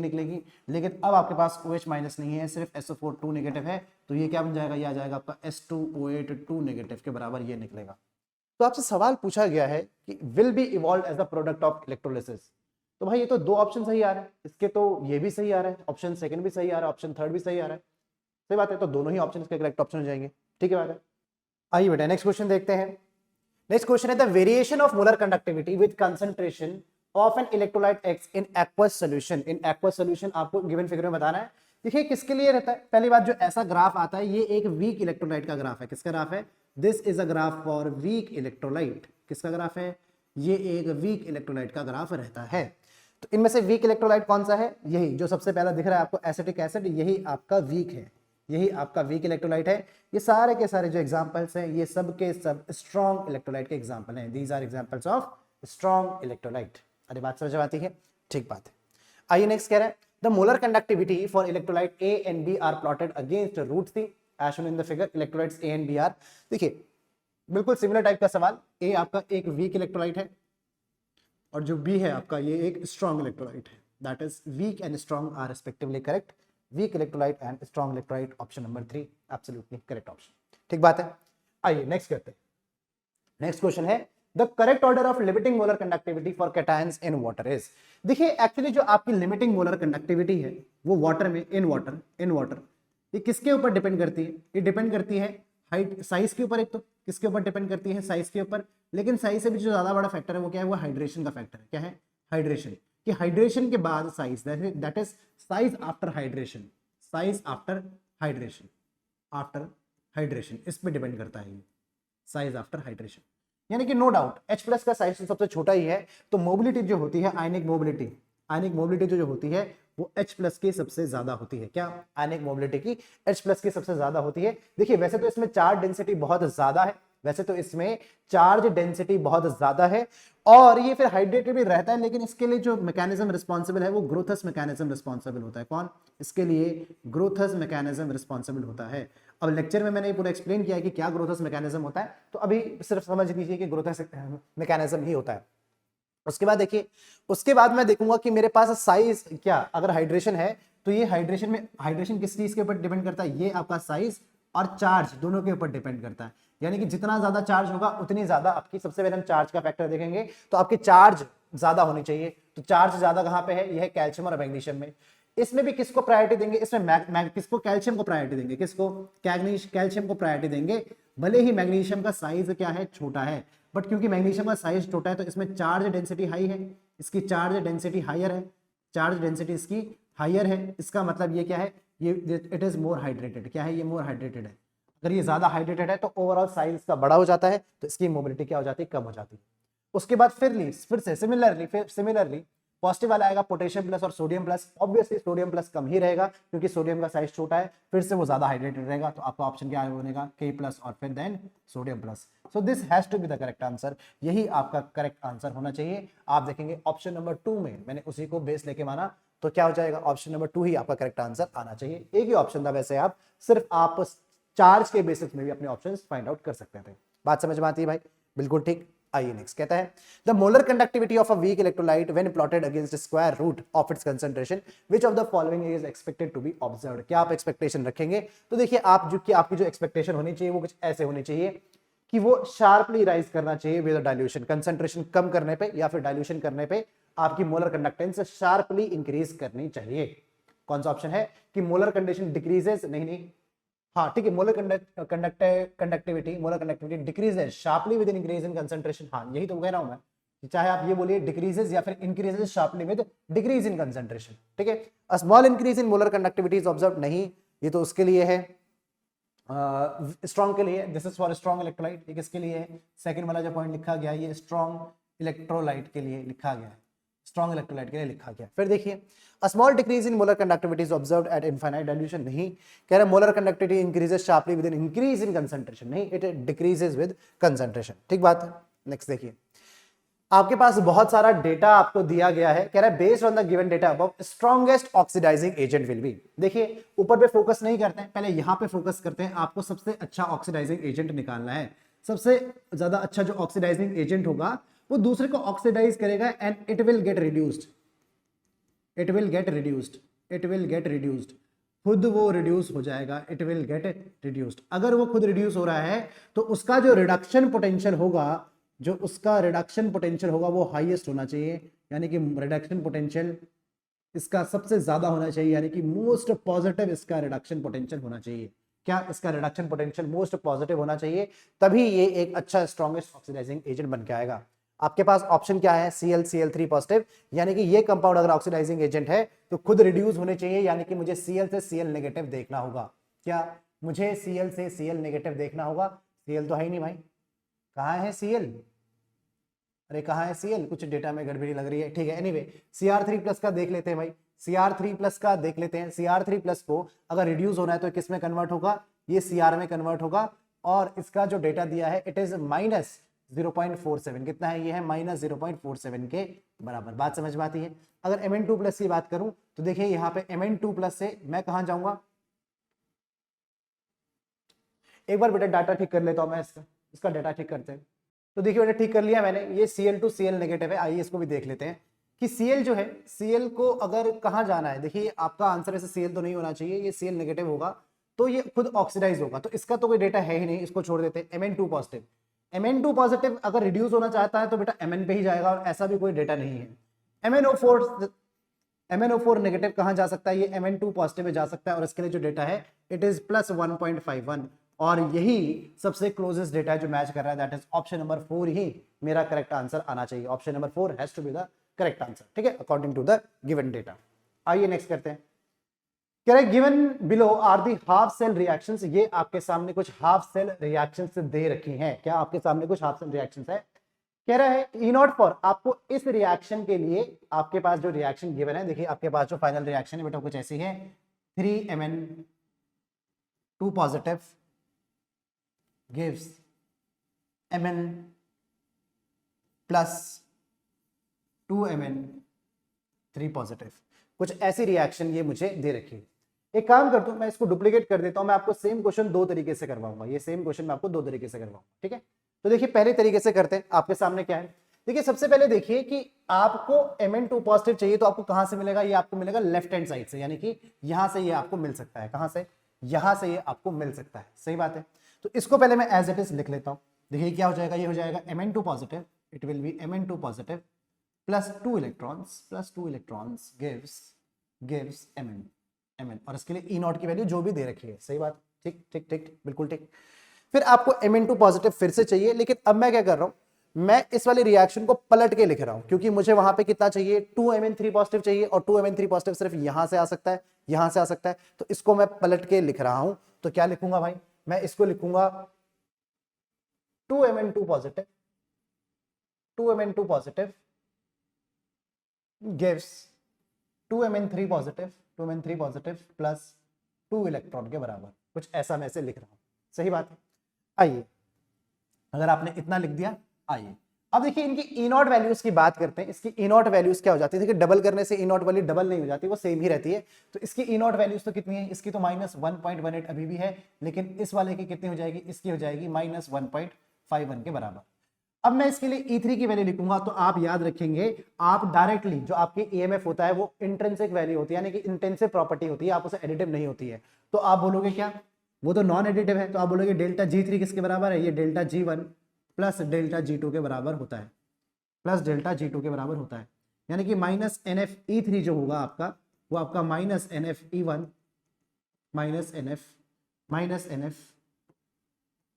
NfE2 के बराबर हो जाएगा। यानी कि सीधा लिखूं N3E3 will be equals to N1E1 plus N2E2 के बराबर ये हो जाएगा, सही बात है। तो E3 की वैल्यू कितनी आ जाएगी, देखिए N1 की वैल्यू कितनी है, ये है 1.18, इनफैक्ट नॉट इवन 1.18 कितना है, ये -1.18 इंटू 2, 2 इलेक्ट्रॉन है, प्लस ये वैल्यू कितनी है, ये है -1.51 इंटू 2 के बराबर, फिर से 2 के बराबर है, क्योंकि 2 इलेक्ट्रॉन ट्रांसफर हो रहे हैं, मैंने मल्टीप्लाई बाय 2 कर दिया था, ठीक बात है। और डिवाइडेड बाय कितना आ जाएगा, देखिए कितने इलेक्ट्रॉन ट्रांसफर है, यही आपको यहाँ पे ध्यान रखना था, कितने इलेक्ट्रॉन ट्रांसफर हो रहे हैं, यहाँ पे भी एक्चुअली 2 ही इलेक्ट्रॉन ट्रांसफर हो रहे हैं। कैसे पता चला, देखिए आप जब भी इलेक्ट्रॉन ट्रांसफर किसी रिएक्शन में देखते हैं तो यू सी आप क्या देखते हैं, आप आइदर इसको ऑक्सीडेशन वाला देखते हैं या फिर आप इसका रिडक्शन वाला देखते हैं। एक चीज देखिए अगर ये कुछ ऐसा है, तो आप इसमें क्या देखेंगे, मैं लिखता हूं, मैं इसको कैसे लिख सकता हूं, मैं इसको लिख सकता हूं कुछ ऐसे, Mn2 positive plus 2Mn2 positive plus Mn2 positive.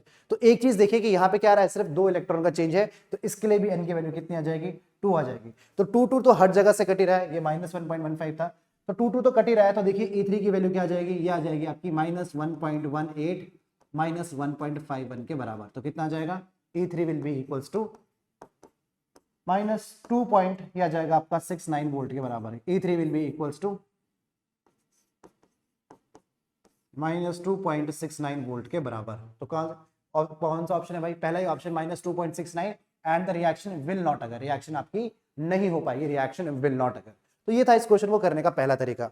देखिए इस क्वेश्चन को आप ऐसे भी कर सकते थे, आप बोलते कि सर देखिए ये मेरे पास रिएक्शन बन चुकी है, आप बोलते ये रिएक्शन मेरे पास बन चुकी है, इस रिएक्शन को कुछ ऐसे लिख लिया जाए जैसे मैंने अभी लिखा था, बस वैसे ही।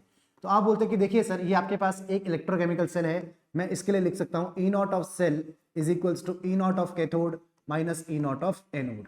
कैसे, देखिए E नॉट ऑफ कैथोड मुझे रिडक्शन पोटेंशियल ही चाहिए, दोनों का क्या, मुझे रिडक्शन पोटेंशियल ही चाहिए होता है। मैं कहूंगा देखिए आपके पास जो कैथोड में है वो क्या है, कैथोड में आपका रिडक्शन होगा, तो रिडक्शन किसका हो रहा है, Mn2 प्लस से Mn जाना, Mn2 प्लस से Mn जाओ, देखो ये रहा आपका, दैट इज -1.18 -1.18 वोल्ट के बराबर, and it will be equals to anode, anode पे होता है ऑक्सीडेशन, यानी कि आपको Mn2 पॉजिटिव 3 Mn2 पॉजिटिव से 3 पॉजिटिव, यानी कि आपको इसका रिडक्शन पोटेंशियल देना है, तो आपको ई नॉट किसकी वैल्यू रखोगे आप, देखिए मैं इसको और डिटेल में लिख लेता हूं, ये लिखोगे आप ई नॉट, ऑक्सीडेशन हो रहा है Mn2 पॉजिटिव से Mn, तो ये आप लिखोगे Mn2 पॉजिटिव से Mn, ठीक है, ये हुआ इसका रिडक्शन पोटेंशियल, माइनस एनोड का ऑक्सीडेशन किसका हो रहा है, ऑक्सीडेशन Mn2 प्लस से Mn3 पॉजिटिव, लेकिन लिखते क्या है, लिखते हैं रिडक्शन पोटेंशियल ही है, तो it will be E naught of Mn3 positive to E naught of Mn2 positive, आप ऐसे भी इसे कर सकते हैं। तो देखिए कितना आ जाएगा ये आंसर, ये आ जाएगा बेटा आपके पास -1.18 वोल्ट के बराबर, एंड माइनस ऑफ ये कितना है, Mn3 पॉजिटिव से Mn2 पॉजिटिव जाना, देखिए Mn3 पॉजिटिव से Mn2 पॉजिटिव जाना कितना है, ये है 1.51 वोल्ट के बराबर, अभी भी आंसर कितना आएगा आपका -2.69 वोल्ट के बराबर ही आंसर आपका आना चाहिए, that is still option number first is correct option. अरे बात समझ में आती है, बिल्कुल सिंपल है, ठीक है, आइए नेक्स्ट करते हैं। कह रहा है आपके पास फिर से कुछ डेटाज आपको गिवन है, क्या हमने ये क्वेश्चन नहीं कर लिया, अच्छा उसी टाइप का क्वेश्चन है, उसी टाइप का क्वेश्चन है, which of the following is the strongest reducing agent, अच्छा अब रिड्यूसिंग एजेंट पूछ लिया, क्या कर लिया, रिड्यूसिंग एजेंट, यानी कि रिड्यूसिंग एजेंट क्या करेगा, itself undergoes oxidation, itself undergoes oxidation, यानी कि इसका ऑक्सीडेशन पोटेंशियल क्या होना चाहिए, बहुत ज्यादा पॉजिटिव होना चाहिए, या फिर कह दो इसका रिडक्शन पोटेंशियल अगर है तो वो बहुत ज्यादा नेगेटिव होना चाहिए, एक ही बात, एक ही बात है, सही बात है। आइए देखते हैं, क्रोमियम, यानी कि खुद कंपाउंड अगर रिड्यूसिंग एजेंट है तो खुद क्या हो रहा होगा, ऑक्सीडाइज कर रहा होगा, यानी कि क्रोमियम शायद क्रोमियम 3 पॉजिटिव में जाएगा, ऐसा कुछ डेटा है कि क्रोमियम 3 पॉजिटिव में जा रहा है, हाँ ये रहा क्रोमियम 3 पॉजिटिव, यानी कि ये वैल्यू कितनी है, प्लस 0.74 वोल्ट के बराबर है, कितनी है ये प्लस वैल्यू कितनी है, 0.74 वोल्ट के बराबर, तो ये आ गया क्रोमियम से क्रोमियम 3 प्लस का डेटा मेरे पास, सही बात है। Mn2 पॉजिटिव ये रहा, और ये Mn7 पॉजिटिव में जा रहा है, और इसकी वैल्यूज कितनी आ जाएगी -1.51 वोल्ट के बराबर, तो ये तो नेगेटिव वैल्यू है, ये तो नहीं होगा, ठीक है, ऑक्सीडेशन पोटेंशियल की है ये किसकी वैल्यू है, ये ऑक्सीडेशन पोटेंशियल की वैल्यूज है। क्रोमियम 3 प्लस अगर कहा क्रोमियम 6 पॉजिटिव में जाएगा तो इसके लिए वैल्यू कितनी है, -1.33 वोल्ट के बराबर, और ये भी एक नेगेटिव वैल्यू है। फिर आया Cl-, ये रहा बेटा Cl-, ऐसा होना चाहिए कुछ, तो Cl- किस में, ये Cl2 में कन्वर्ट हो जाएगा, ये जाएगा -1.36 वोल्ट के बराबर। तो देखिए बहुत ही आसान है कि जिसके पास रिडक्शन पोटेंशियल नेगेटिव है, एक ही के पास नेगेटिव है, या फिर कहूं कि जिसका ऑक्सीडेशन पोटेंशियल पॉजिटिव है तो वो एक ही के पास है, दैट इज किसके पास, ये है आपके क्रोमियम के पास, hence option number first will be absolutely correct answer. अरे आती है बात समझ में, ठीक है, अगर आती है तो आइए नेक्स्ट करते हैं। कह रहा है consider the following reduction processes, आपके पास फिर से कुछ रिडक्शन प्रोसेसेस गिवन है, कह रहा है the reducing power of the metals increases in the order. अब देखिए आपको सिर्फ और सिर्फ क्या बताना है, रिड्यूसिंग पावर बतानी है मेटल्स की, क्या आपको रिड्यूसिंग पावर बतानी है मेटल्स की, यानी कि स्ट्रॉन्गेस्ट रिड्यूसिंग एजेंट आपका वही मेटल होगा जिसका नेगेटिव या जिसका ऑक्सीडेशन पोटेंशियल सबसे ज्यादा होगा, या फिर क्या बोलूं, सॉरी, जिसका ऑक्सीडेशन पोटेंशियल क्या होगा, सबसे ज्यादा होगा, ये कुछ नहीं है भाई। तो देखिए इन सबका रिडक्शन पोटेंशियल सबसे ज्यादा नेगेटिव किसका है, इसका है सबसे ज्यादा नेगेटिव, क्या है ये, कैल्शियम का सबसे ज्यादा नेगेटिव है, तो इसका मतलब ऑक्सीडेशन पोटेंशियल इसका सबसे ज्यादा पॉजिटिव होता, तो यही आपका करेक्ट आंसर आना चाहिए, सबसे ज्यादा हो जाएगा आपका कैल्शियम का, और उसके बाद नेगेटिव में वैल्यू किसकी है, यह है मैग्नीशियम की, फिर आएगा मैग्नीशियम, और फिर कौन सा हो जाएगा, फिर आ जाएगा आपका जिंक, और फिर आ जाएगा आपका निकल की, that is option number 2 will be absolutely correct answer, option number 2 ही आपका सही आंसर होना चाहिए। अरे बेटा बात समझ में आती है आप लोगों को, बिल्कुल सही बात है ये, यस। आइए अगला क्वेश्चन करते हैं। गिवन आपको फिर से कुछ वैल्यूज दी है, स्ट्रॉन्गेस्ट ऑक्सीडाइजिंग एजेंट आपको बताना है, क्या स्ट्रॉन्गेस्ट ऑक्सीडाइजिंग एजेंट, फिर से वही बात, अगर आपको ऑक्सीडाइजिंग एजेंट बताना है तो आपकी E naught reduction potential, E naught of reduction potential क्या होना चाहिए, ये आपके पास एक पॉजिटिव वैल्यू होनी चाहिए, ठीक है। तो सबसे ज्यादा पॉजिटिव किसका है भाई, एक ही देखिए सारे ऑप्शन में अगर देखेंगे H2O2 नेगेटिव का, इसका ही सबसे ज्यादा पॉजिटिव है, तो hence option number 3 will be the correct answer. अब बार बार सेम रीजन ही आ रहे हैं तो डिटेल में नहीं, फटाफट बता दिया कि कैसे होगा, सही बात।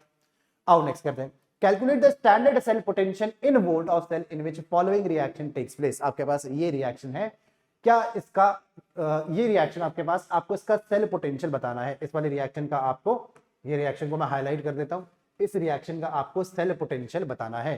देखिए अगर आपको इसका सेल पोटेंशियल बताना है तो आप देखेंगे E naught of cathode minus E naught of anode आप बहुत आसानी से कर सकते हैं, लेकिन शायद उससे भी काम ना बने, क्यों, देखिए आपको पहले इस लेवल तक पहुंचना होगा, आपको यहां तक पहुंचना होगा। देखिए आपके पास क्या गिवन है, आपके पास गिवन है Ag plus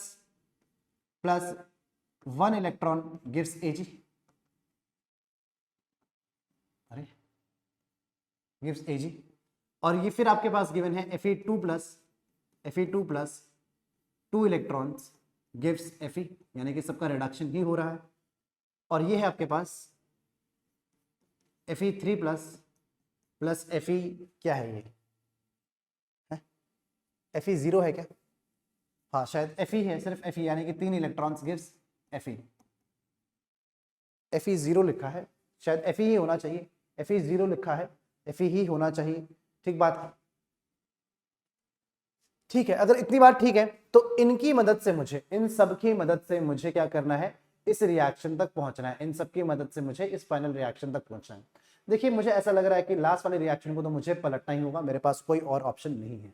तो आइए लास्ट वाले रिएक्शन को हम क्या करते हैं, एक बार पलट लेते हैं। लास्ट वाले रिएक्शन को मैं कुछ ऐसे लिख रहा हूं, क्या, Fe gives Fe3 positive plus 3 electrons, कुछ ऐसे लास्ट वाले रिएक्शन को लिख लिया जाए। अगर मैं इन तीनों रिएक्शंस, इन सारे रिएक्शंस को कंबाइन करता हूं तो देखिए फाइनली मेरे पास क्या आ जाएगा।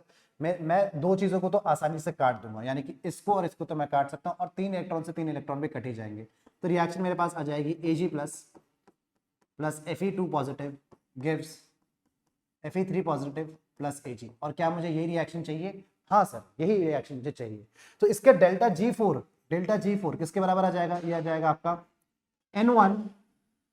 N1E1 plus N2E2 plus N3E3 upon N4 के बराबर, और एक किसकी वैल्यू आ जाएगी? आपकी E4 की वैल्यू आ जाएगी। अब एक बार सारी की सारी वैल्यूज को कैलकुलेट करके देखते हैं। तो देखिए वैल्यू कितनी आ जाएगी, यह जाएगा बेटा N1 की वैल्यू आपके पास 1 इलेक्ट्रॉन के बराबर है, और E1 की वैल्यू आपके पास x है, तो यह जाएगा x प्लस N2 की वैल्यू आपके पास 2 इलेक्ट्रॉन के बराबर है, और E2 की वैल्यू आपके पास कितनी है? y प्लस N3 की वैल्यू आपके पास 3 इलेक्ट्रॉन के बराबर है। और ध्यान रखिएगा हमने क्योंकि इस रिएक्शन को पलट दिया था, तो ये कितना आ जाएगा? ये आ जाएगा -z के बराबर एंड डिवाइडेड बाय 1। तो E4 की वैल्यू कितनी आ जाएगी? This will B x plus 2y minus 3z। कितना? x plus 2y minus 3z, that is option number first will be absolutely correct, that is x plus 2y minus 3z के बराबर। अरे बात समझ में आती है? बिल्कुल ठीक है। तो आइए नेक्स्ट करते हैं। नेक्स्ट सवाल देखिए, कह रहे हैं given the standard electrode potential of, आपके पास ये वैल्यूज हैं, E0 सेल ऑफ आपको किसका चाहिए? कॉपर 2 प्लस से कॉपर प्लस तक आपको जाना है। देखिए अल्टीमेटली फाइनल रिएक्शन को लिखिए, आपको कॉपर 2 प्लस नहीं, आपको करना है कॉपर 2 प्लस, और आपको ये रिडक्शन हुआ है ना, ठीक है, copper 2 plus 1 electron gives copper plus. आपको यहां तक जाना है, आपको यहां तक अल्टीमेटली पहुंचना है। कैसे पहुंचेंगे? देखिए कॉपर 2 प्लस लेफ्ट साइड में चाहिए, तो पहले वाले इक्वेशन को लिखते हैं। कैसे लिखेंगे?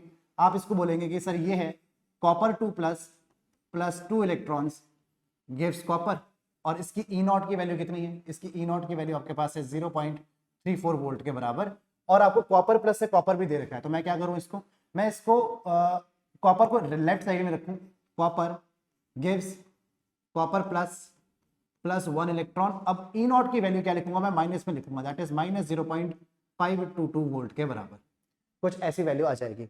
एक बार अगर आप इन दोनों को देखेंगे तो देखिए क्या क्या कट सकता है। देखिए आपका कॉपर से कॉपर 2 कट जाएगा, आपका copper 2 plus 1 electron gives copper plus आ जाएगा, बिल्कुल सही वैल्यू आ जाएगी, बिल्कुल सही बात है। और देखिए अब आपका अल्टीमेटली E0 की वैल्यू कितनी आ रही है?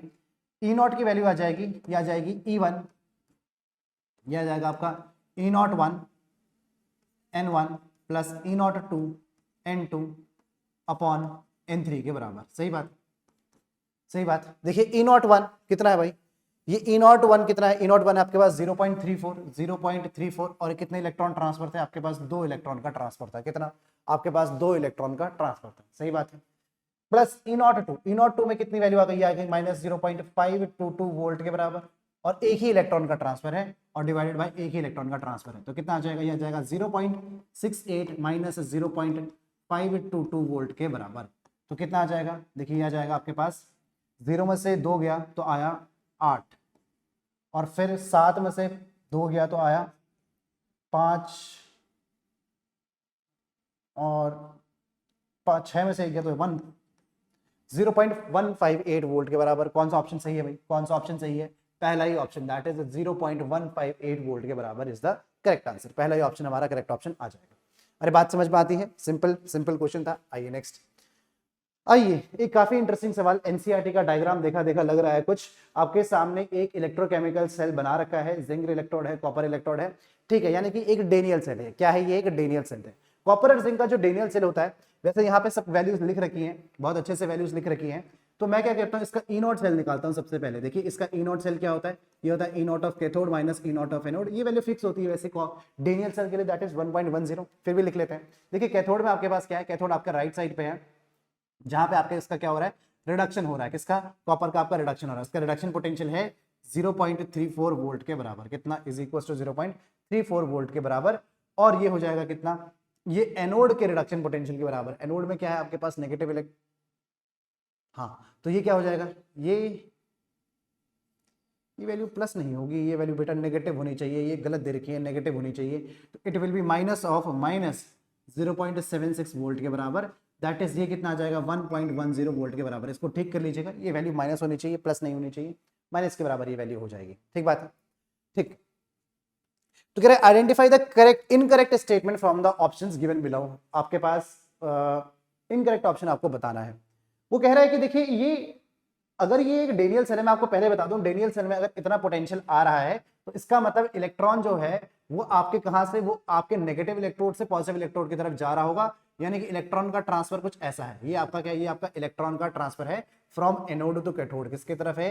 ये एनोड से लेके कैथोड की तरफ है। क्या? ये एनोड से लेके कैथोड की तरफ है। इलेक्ट्रॉन एनोड से कैथोड की तरफ जा रहा है। इतनी बात हम पहले ध्यान में रखेंगे। फिर कह रहा है इफ एक्सटर्नल पोटेंशियल जो है 1.10 वोल्ट हो जाए तो कोई फ्लो ऑफ इलेक्ट्रॉन नहीं होगा। बिल्कुल सही बात है भाई, अगर एक्सटर्नल आप इसके ऑपोजिट में इतना ही डाल दोगे तो कोई इलेक्ट्रॉन का फ्लो आपको नहीं देखने को मिलेगा। सही बात कह रहा है।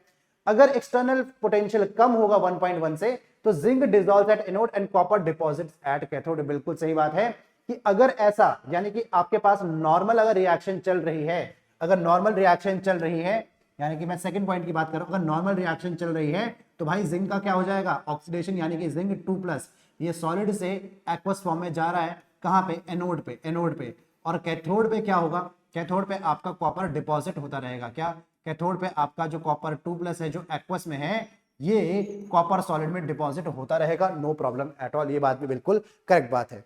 नेक्स्ट ये कहता है कि अगर एक्सटर्नल पोटेंशियल ज्यादा है तो electron flow from copper two zinc. बिल्कुल सही बात है। उस टाइम पे ये क्या बन जाएगा? उस टाइम पे ये एक इलेक्ट्रोलिटिक सेल बन जाएगा। क्या बन जाएगा? उस टाइम पे ये एक इलेक्ट्रोलिटिक सेल बन जाएगा। Absolutely correct. अगर आपका एक्सटर्नल पोटेंशियल 1.1 से ज्यादा हो गया तो आपकी direction of current flow will be reverse. उस टाइम पे एक इलेक्ट्रोलिटिक सेल बन जाएगा। कह रहा है एक्सटर्नल इतना हो जाता है then zinc dissolves at zinc electrode and copper deposits at copper electrode. नहीं, फिर प्रोसेस उल्टा हो जाएगा भाई। ये तो इलेक्ट्रोलिटिक सेल में बिल्कुल इसके ऑपोजिट प्रोसेस हो जाएगा। आपका ये एनोड हो जाएगा और यहां पे ऑक्सीडेशन होगा, ये कैथोड हो जाएगा और यहां पे आपका रिडक्शन हो जाएगा। ठीक है, ये बात बिल्कुल ठीक है कि एनोड में ऑक्सीडेशन अब भी होगा, लेकिन एनोड की डायरेक्शन बदल जाएगी। अब आपका ये वाला एनोड हो जाएगा। अरे बात समझ में आती है? तो फोर्थ स्टेटमेंट भी वो स्टेटमेंट है जो कि एक इनकरेक्ट स्टेटमेंट है। क्या? फोर्थ स्टेटमेंट ही आपका इनकरेक्ट स्टेटमेंट हो जाएगा। तो आइए बेटा नेक्स्ट क्वेश्चन देखते हैं। कह रहे which of the following has least tendency to liberate hydrogen from mineral acid. अरे भाई किसका ई नॉट होता है पॉजिटिव? याद है आपको? DNF block chemistry, DNF block chemistry याद है आपका? ई नॉट ऑफ कॉपर 2+ से कॉपर कितना होता था? ये एक पॉजिटिव वैल्यू होती थी प्लस 0.34 वोल्ट। याद आया? तो हम कहते थे कि क्योंकि पॉजिटिव वैल्यू होती है तो ये ऑक्सीडाइज नहीं कर सकता है। किसको? एक मिनरल एसिड को ये ऑक्सीडाइज नहीं कर सकता है। That is why first option इसका करेक्ट आंसर आना चाहिए।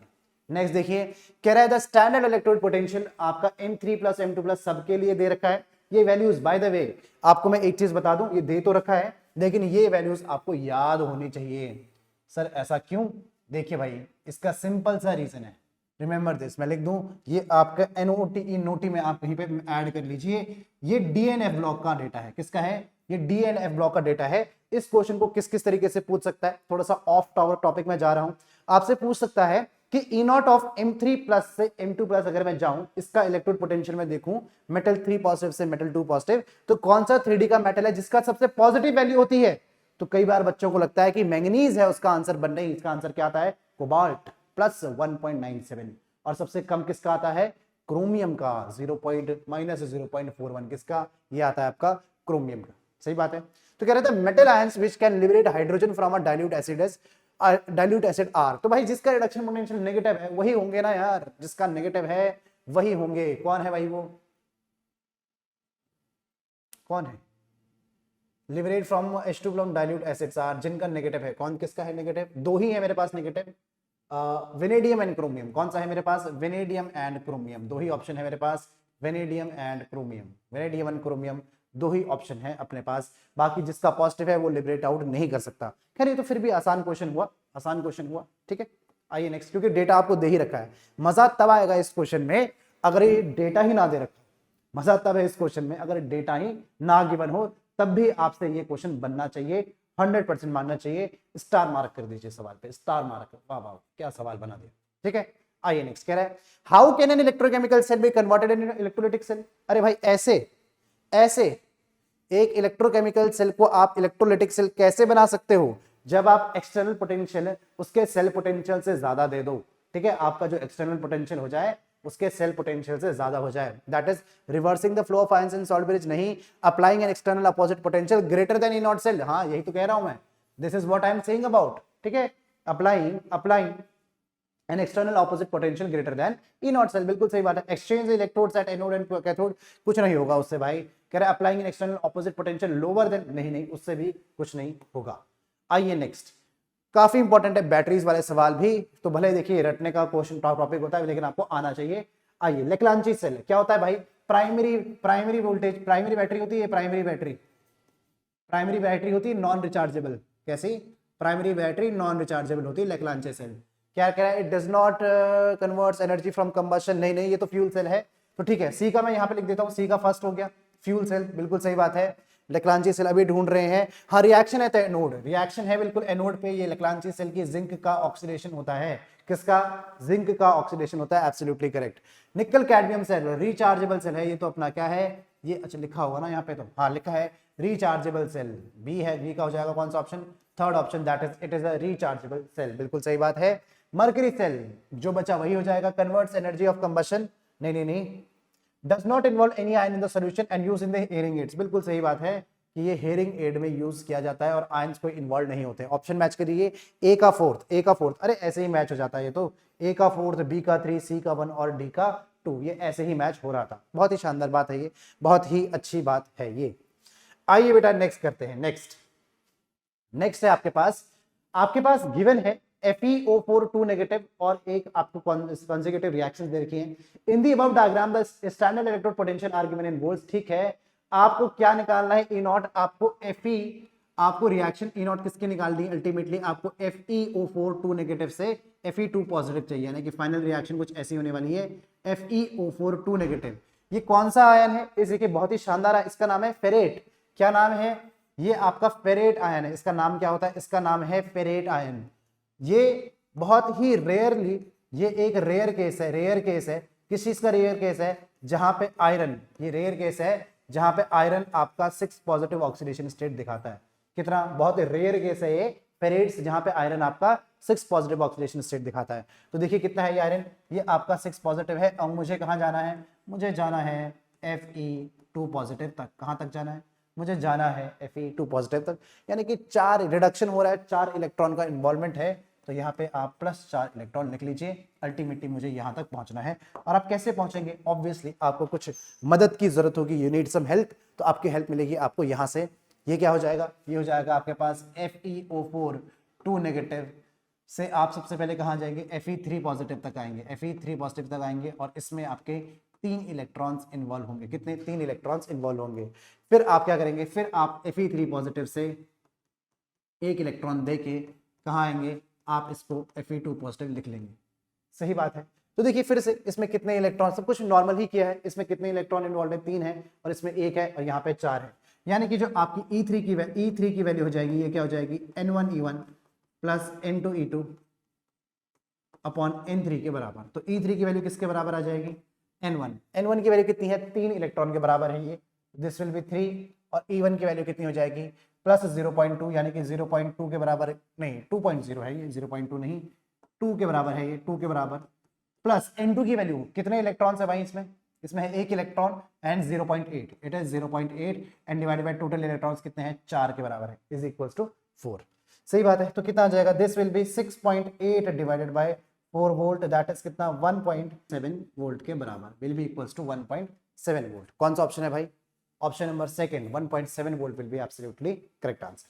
अरे हो जाएगा, चलिए अगर हो जाएगा तो आगे बढ़ते हैं। कह रहा है which of the following electrolyte can be used to obtain H2S2O8 by the process of electrolysis।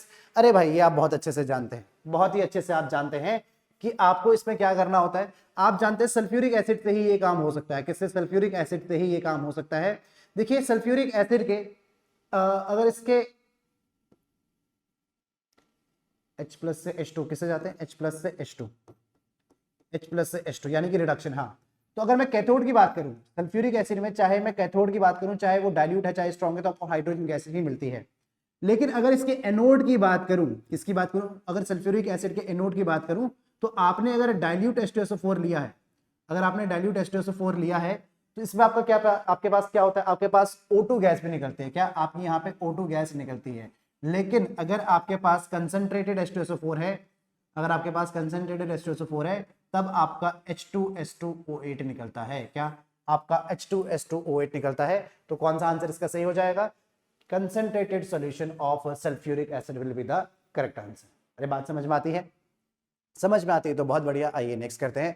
कह रहे हैं the standard electrode potential for the cell is 2 volt, the equilibrium constant K for the reaction, आपके पास इसके लिए दे रखा है कितना, इज अप्रोक्सीमेटली क्या, अच्छा पूछा है कि क्या होगा अप्रोक्सीमेटली, अच्छा ठीक है, ठीक है जी। देखिए क्या रिलेशनशिप है, रिलेशनशिप है delta G is equals to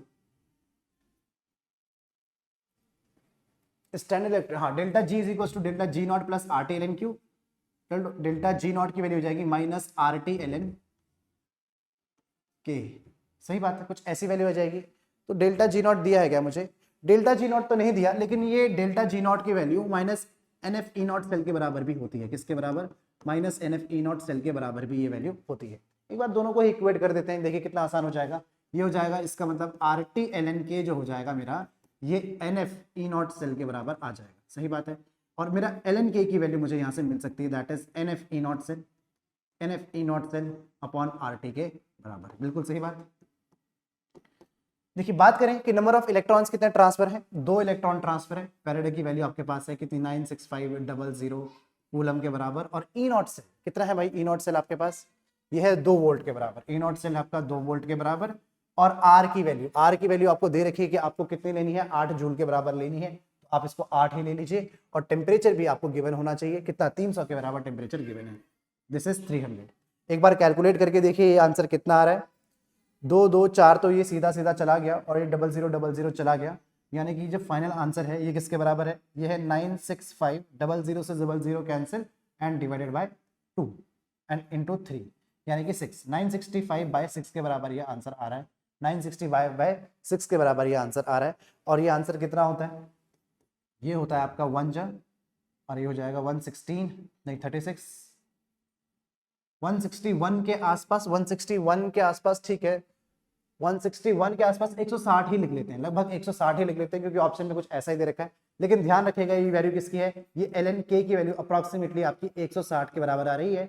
और एल एन के का मतलब के की वैल्यू कितनी आ जाएगी, आ जाएगी ई की पावर 160, कितनी, ई की पावर 160 के बराबर, दैट इज कौन सा, first option will be absolutely correct answer. वैसे 161 के आसपास ज्यादा था, चलिए एनीवे जो ऑप्शन है उसी के हिसाब से हम करके दिखाएंगे, ठीक बात है। आइए नेक्स्ट सवाल करते हैं।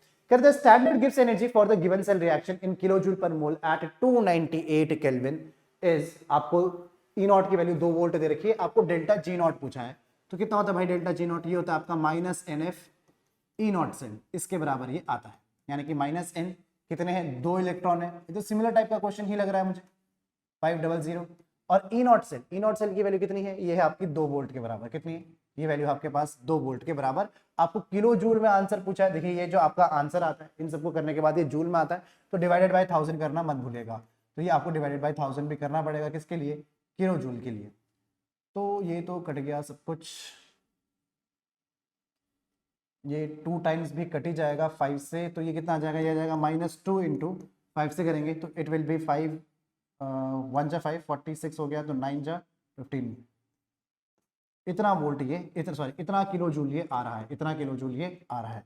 तो कितना हो जाएगा माइनस, ये हो जाएगा 6, 18 का 8 कैरी 1, माइनस 386 किलो जूल के बराबर इज द करेक्ट आंसर। कितना? Minus 386 kilo joule is the correct answer.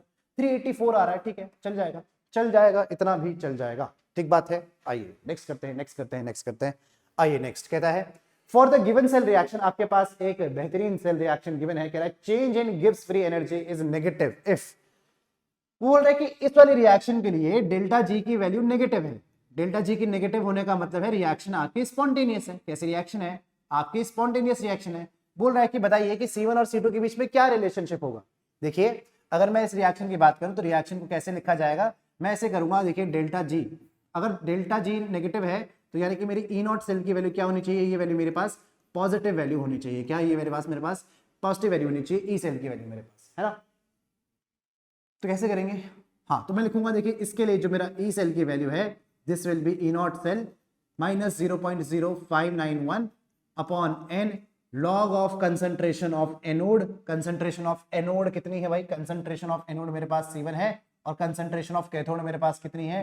ये C2 वैल्यू मेरे पास ये रही एनोड और ये रहा कैथोड। अब देखिए बात ऐसी कि ये आंसर अगर आपको पॉजिटिव चाहिए, क्योंकि ये कंसंट्रेशन सेल है, ठीक है, सही बात है, क्योंकि कंसंट्रेशन सेल है तो E0 सेल की वैल्यू तो E0 सेल की वैल्यू तो जीरो हो गई भाई। E0 सेल, क्योंकि कंसंट्रेशन सेल है तो एनोड और कैथोड में तो सब चीजें बराबर ही है, तो E0 सेल की वैल्यू क्या हो गई है? जीरो वैल्यू हो चुकी है। तो यानी कि ई सेल तो आपका नेगेटिव आ रहा था, सिर्फ ई सेल आपका पॉजिटिव कब आ सकता है? ये सिर्फ तब आ सकता है जब आपकी लॉग क्या concentration of C1 upon concentration of C2 की वैल्यू क्या हो जाएगी? नेगेटिव वैल्यू हो जाएगी, सही बात है। और ऐसा सिर्फ और सिर्फ तब पॉसिबल है जब concentration of C2 will be greater than concentration of C1। क्या this is your final answer? कि जब आपका C2 का कंसंट्रेशन C1 से बड़ा होगा। ऑप्शन में देखिए, पहले ऑप्शन में कह रहा है कि C2 की वैल्यू C1 से छोटी है, C1 अपॉन √2 है, तो ये तो नहीं हो सकता। दूसरे में कह रहा है कि C2 की वैल्यू √2 टाइम्स ऑफ C1 है, यानी कि ये वैल्यू बड़ी है। हाँ बिल्कुल सही, यही तो चाहिए। C1 C2 के बराबर नहीं हो सकता, C1 twice of C2, C1 बड़ा नहीं हो सकता, C2 को ही बड़ा होना पड़ेगा। हमको नहीं पता कि वो रूट होगा कि नहीं होगा, वी डोंट नो कि वो 2 टाइम्स होगा, √2 टाइम्स होगा, √3 टाइम्स होगा, ये ऐसा हम नहीं कह सकते हैं। हम सिर्फ एक ही कंडीशन को बता सकते हैं कि C2 जो होगा वो C1 से बड़ा होगा, और इसी वैल्यू के बेसिस पे हम अपना आंसर मार्क करके आएंगे। अरे क्या आपको बात समझ में आती है? इतनी छोटी सी बात कि हम सिर्फ ये बता सकते हैं कि C2 is greater than C1, हम ये नहीं बता सकते हैं कि it is how many times greater than C1। बात समझ में आई? तो वैसे ही आप ऑप्शन को एलिमिनेट कर लेते हैं, ठीक है। तो चलिए बेटा आगे चलते हैं। नेक्स्ट क्वेश्चन कहता है what pressure of H2 would be required to make EMF of hydrogen electrode 0 in pure water. अरे देखिए, आपको सबसे पहले एक शी इलेक्ट्रोड बनाना पड़ेगा। आपको इसके लिए क्या बनाना पड़ेगा? एक शी इलेक्ट्रोड बनाना पड़ेगा। कैसे बनाते हैं शी इलेक्ट्रोड? देखिए आप बोलते हैं कि आपको रिडक्शन रिएक्शन लिखनी पड़ेगी, 2H plus 2 electrons give H2, और ये गैसियस होती है, और इसका प्रेशर मैं मान के चलता हूं कि ये P प्रेशर है, और ये जो कंसंट्रेशन थी ये क्योंकि एक्वस होता है, मान के चलो कि ये C कंसंट्रेशन है, सही बात है। तो मैं कहता हूं देखिए इसके लिए जो आपकी ई सेल की वैल्यू आती है, देखिए ये किसके बराबर आती है? ये आती है E0 सेल, हाँ, या फिर सीधा कहूँ जो आपकी E0 सेल की वैल्यू होती है, ये होती है माइनस 0.0591 की वैल्यू बराबर ई सेल की लिख लेते हैं, ई सेल की value minus 0.0591 upon n log of concentration of product side में क्या है मेरे पास? प्रोडक्ट साइड में मेरे पास बेटा प्रेशर ऑफ हाइड्रोजन है, और यहाँ क्या है मेरे पास? कंसंट्रेशन ऑफ H+ और इसका स्क्वायर, कुछ ऐसा टर्म है मेरे पास। देखिए ई सेल की वो बोल रहा है कि प्योर वाटर में ये वैल्यू 0 हो चुकी है। अगर ये वैल्यू 0 हो चुकी है तो सब चीज ये सब 0, इसका मतलब जो आपका लॉग PH2, आपका log of PH2 upon concentration of H+ का जो स्क्वायर है इसकी वैल्यू 0, और लॉग 0 इसका मतलब जो आपका लॉग 0 को मैं क्या लिख सकता हूँ? लॉग 0 को मैं log 1 लिख सकता हूँ, log 1, तो लॉग से लॉग कैंसिल, इसका मतलब जो आपका प्रेशर ऑफ H2 है ना, वो कंसंट्रेशन ऑफ H+ के स्क्वायर के बराबर होगा। बात समझ में आती है? इसका मतलब कंसंट्रेशन ऑफ H+ लिखा है प्योर वाटर में H+ का जो कंसंट्रेशन होता है वो 10 की पावर -7 m के बराबर होता है। तो H+ का स्क्वायर कितना हो जाएगा भाई? ये हो जाएगा 10 की पावर -14 के बराबर, and hence this has to be your correct answer. 10 की power -14 will be absolutely correct. अरे बात समझ में आती है? काफी बढ़िया सवाल था मेरी तरफ से। आप इस क्वेश्चन को 4 स्टार, 4 तो ज्यादा हो जाएंगे, डबल स्टार मार्क जरूर कर सकते हैं। काफी अच्छा सवाल है, बिल्कुल नीट टाइप क्वेश्चन, अगर मैं ऐसे कहूं ऐसा क्वेश्चन आपके लिए इंपॉर्टेंट जरूर बन जाता है। ठीक है, और लेटेस्ट ही सवाल है, 2024 या 2025 का ही सवाल है इवन। ठीक है, चलिए नेक्स्ट देखते हैं। कह रहा था ईएमएफ ऑफ द सेल, आपके पास एक सेल दे रखा है टीएल, ये T1 नहीं टीएल है वैसे, चलो ठीक है, समझ गए होंगे वैसे आप देख के कि ये T1 नहीं ये टीएल है, टीएल। आपके पास ये सेल है, it could be increased by, क्या इंक्रीज करना है भाई? अच्छा, ईएमएफ इंक्रीज करना है। देखिए कोई भी सेल हो आपके पास अगर एक नॉर्मल सेल है तो आप उसके लिए क्या करते हैं, अगर उसका आपको ईएमएफ करना है, इंक्रीज करना है, तो उसके 2-3 तरीके होते हैं। How to increase the EMF of a cell. देखिए मैं आपको इसके लिए सवाल ये सब लिखने की जरूरत भी नहीं है, सीधे बता देता हूं। How to increase EMF of cell. देखिए आपकी जो ईएमएफ की जो वैल्यू होती है, आपका हो क्या रहा है, आपका जिंक ज्यादा जिंक 2+ में जा रहा है, जिंक आपका ज्यादा जिंक 2+ में जा रहा है, यानी कि जिंक का मतलब ये था, अगर आप डेनियल सेल को कंसिडर करते हैं, एनोड में कंसंट्रेशन में जा रहा है, यानी कि सॉल्यूशन में जा रहा है आपका एक सॉलिड, यानी कि इलेक्ट्रोलाइटिक कंसंट्रेशन आपकी इंक्रीज हो रही है। क्या आपकी इलेक्ट्रोलाइटिक कंसंट्रेशन इंक्रीज हो रही है, और आपकी जो कैथोड साइड है वहां पे इलेक्ट्रोलाइटिक कंसंट्रेशन से आपका सॉलिड बन रहा है। तो आपके दो ही तरीके हैं, एक तो आप क्या कर दें, एनोड को मोटा कर दें, आप एनोड को थिक कर दें, एनोड को थिक कर दो। एनोड को थिक करने से क्या होगा, ज्यादा से ज्यादा जिंक उसकी तरफ जाएगा। ठीक है, ज्यादा से ज्यादा जिंक उसकी तरफ जाएगा। और दूसरी बात यह है कि कैथोड साइड, अब कैथोड को थिन करने का कोई मतलब नहीं है, लेकिन आप एक काम कर दो, क्योंकि इलेक्ट्रोलाइटिक कंसंट्रेशन को कैथोड में, क्या किसी इलेक्ट्रोलाइटिक कंसंट्रेशन को उस इलेक्ट्रोड में कन्वर्ट होना है, तो आप उसकी इलेक्ट्रोलाइटिक कंसंट्रेशन को ही बढ़ा दो, यानी कि तो increase the concentration of cathode की ही इलेक्ट्रोलाइटिक कंसंट्रेशन को आप इंक्रीज कर दें।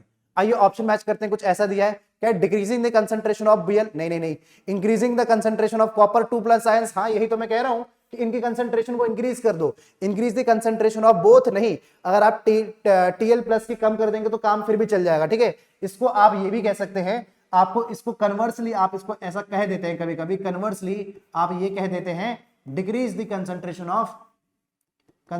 ऑफ एनोड की कंसंट्रेशन को आप डिक्रीज करना चाहेंगे। सही बात है, कह रहे increasing the concentration of Tl+ ion, ये बात भी बिल्कुल गलत है, एक ही ऑप्शन सही होना चाहिए, that is option number 2 is absolutely correct.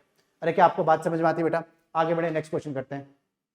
आ गया तो देखिए नेक्स्ट क्वेश्चन देखते हैं। नेक्स्ट क्वेश्चन है for Mg2+2 and Ag+, the correct कुछ निकालना है, क्या है ये, द करेक्ट इक्वेशन इज, ठीक है, कुछ इक्वेशन है, ये करेक्ट इक्वेशन बतानी है, नर्स इक्वेशन की बात कर रहा होगा। हाँ ठीक है, तो देखिए आप हमेशा गलती क्या करेंगे, आप जब भी आपके पास एक सेल रिप्रेजेंटेशन होगा तो बेटा हमेशा याद रखिए, हमेशा याद रखिए कि इसको देख के ऐसे जज्बाती नहीं हो जाना, लिखना स्टार्ट कर दिया, नहीं, पहले इसके बेसिस पे एक सेल रिएक्शन बनाइए। आपकी एनोड पे ये है, तो यानी कि आपका ऑक्सीडेशन किसका हो रहा होगा, आपका Mg ऑक्सीडाइज होके शायद Mg2+ बना रहा होगा, और फिर आप बोलेंगे कि सर कि रिडक्शन जो हो रहा है वो Ag+ का हो रहा है, और Ag+ से क्या बन रहा है, ये Ag बन रहा है। लेकिन ध्यान रखिएगा दोनों में इलेक्ट्रॉन ट्रांसफर दोनों के सेम होने चाहिए, तो यहाँ पे तो 2 इलेक्ट्रॉन ट्रांसफर है, कितने हैं, ये 2 इलेक्ट्रॉन का ट्रांसफर है, लेकिन यहाँ पे एक है, तो बैलेंसिंग ऑफ रिएक्शन, ये भी 2 हो जाएगा, ये भी 2 हो जाएगा।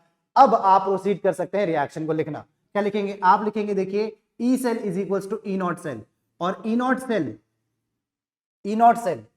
सेल माइनस 0.0, यानी कि RT/F है, तो इसको ऐसे ही लिख देते हैं RT/NF log of concentration of anode. मैं देखो पहले रिएक्शन जनरलाइज फॉर्म में लिख लेता हूं, यानी कि एनोड का कंसंट्रेशन, एनोड का अपॉन क्या, कैथोड का कंसंट्रेशन। तो आइए इस रिएक्शन के हिसाब से इसको बनाना स्टार्ट करते हैं। तो ई सेल की वैल्यू हो जाएगी E naught cell minus RT/N, N के कितने इलेक्ट्रॉन ट्रांसफर है, 2 इलेक्ट्रॉन ट्रांसफर है, log of concentration of anode. Anode पे क्या है भाई, आपके पास एनोड पे क्या हो रही है, ऑक्सीडेशन हो रही है, तो एनोड पे कौन है, Mg2+ है, एनोड पे है आपका Mg2+, और कैथोड पे क्या है, कैथोड पे है आपका Ag+, लेकिन उसका स्क्वायर है, क्या है, Ag+ है लेकिन उसका स्क्वायर है। तो ये है आपकी बिल्कुल correct equation, this is absolutely correct equation. ठीक है, अब मैच कीजिए, देखिए माइनस माइनस माइनस सब जगह है माइनस, एक जगह प्लस है, और माइनस में अगर आप देखेंगे तो एजी प्लस नीचे आना चाहिए स्क्वायर में, और वो कहीं पे भी नहीं है। कोई बात नहीं, एक बार प्लस वाले को देख लेते हैं, प्लस में तो ऊपर होना चाहिए। हाँ ठीक है, पहली वाली ऑप्शन देखिए, ऐसे ही धोखा होता है, ऐसे ही धोखा होता है। देखिए माइनस वाली में कहीं पे भी एजी प्लस स्क्वायर नीचे में नहीं है, ऊपर है, नहीं हमें ऊपर में चाहिए अगर पॉजिटिव है तो, अगर नेगेटिव है तो नीचे चलेगा, और ऊपर है तो पॉजिटिव चलेगा। आप इसको अगर पॉजिटिव लिखना चाहते हैं तो पॉजिटिव लिख के ये पलट जाएगा। अरे बात समझ में आती है, इतना तो समझ में आता होगा, आप तेज तो आप लोग हैं। कह रहे metal that can not be obtain by the electrolysis of aqueous solution of its salt is. कौन कौन से मेटल नहीं होते हैं भाई? अगर आपके पास एक्वस सॉल्यूशन है तो कंपटीशन होता है किससे? H प्लस से। किससे होता है कंपटीशन? रिडक्शन के लिए इसके पास H प्लस होता है। और आपका अगर S ब्लॉक का एलिमेंट है, अगर आपके पास S ब्लॉक एलिमेंट है, और आपके पास एल्यूमिनियम 3 प्लस है, या फिर आपके पास Mn2 पॉजिटिव है, या फिर आपके पास Mn2 पॉजिटिव है, इनके अलावा अगर ये सब है, अगर ये सब है तो क्या होता है? तो मेरे पास हाइड्रोजन गैस इवॉल्व हो जाती है। कौन सी गैस इवॉल्व हो जाती है? हाइड्रोजन गैस इवॉल्व हो जाती है। और इनके अलावा कोई और है तो वो मेटल ही डिपॉजिट हो जाता है। जैसे कि सिल्वर, क्या इसका पार्ट है? नहीं है, तो सिल्वर डिपॉजिट हो जाएगा। कॉपर क्या डिपॉजिट हो जाएगा? कॉपर भी डिपॉजिट हो जाएगा। कैल्शियम नहीं, अगर आप कैल्शियम को लेके जाएंगे तो आपकी हाइड्रोजन गैस इवॉल्व हो जाएगी। बात सही समझ में आती है? तो इसका मतलब कैल्शियम को आप ऑब्टेन नहीं कर सकते हैं, क्रोमियम भी डिपॉजिट हो जाएगा। Chromium can also be obtained. अरे बिल्कुल ठीक बात, बिल्कुल ठीक बात। तो आइए नेक्स्ट सवाल भी कर लेते हैं। नेक्स्ट देखिए, correct 2 farad of electricity is passed through a solution of copper sulfate. The mass of copper deposited at cathode is, कितना मास डिपॉजिट होगा भाई? W इज इक्वल टू क्या होता है? ये होता है आपका ZIT के बराबर, that is E upon 9650, is upon 96500 into I into T के बराबर। अब इक्विवेलेंट वेट कॉपर का कितना होता है? कॉपर का इक्विवेलेंट वेट होता है बेटा 63.5 डिवाइडेड बाय 2 के बराबर, और ये है मेरा 96500। I की वैल्यू कितनी है? 2 फैराडे, यानी कि चार्ज ही दे दिया आपको। एक काम करता हूं, ये चार्ज ही दे दिया आपको 2 फैराडे, तो ये हो जाएगा कितना? 2 इंटू एफ। अब एफ से ये वैल्यू तो कटी जाएगी, ये वैल्यू तो पूरी कट गई एफ से, तो कितना आ रहा है यार आपका? 31.25 ग्राम के बराबर, 75। अरे तो कोई ऑप्शन ही मैच नहीं हो रहा।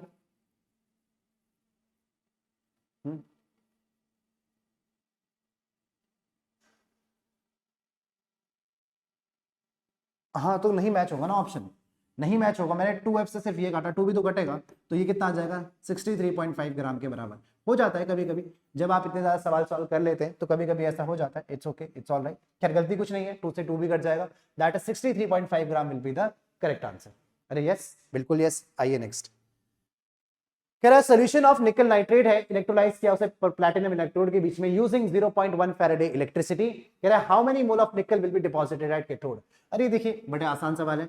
अगर आपके पास ये Ni2 पॉजिटिव है, आप इसको 2 इलेक्ट्रॉन अगर देते हैं, अगर आप इसे 2 इलेक्ट्रॉन देते हैं तो ये Ni सॉलिड की तरह डिपॉजिट हो जाएगा। यानी कि 2 फैराडे इलेक्ट्रिसिटी से 1 मोल डिपॉजिट होता है। कितना? 1 मोल डिपॉजिट होता है। तो कह रहा है कि आपने जो फैराडे दी है, कितनी दी है आपने? 0.1 फैराडे दिया, आपने 0.1 फैराडे दिया, तो मान लेते हैं ये x मोल डिपॉजिट हो रहा है। कितना? ये x मोल डिपॉजिट हो रहा है। तो x की वैल्यू कितनी आ जाएगी बेटे?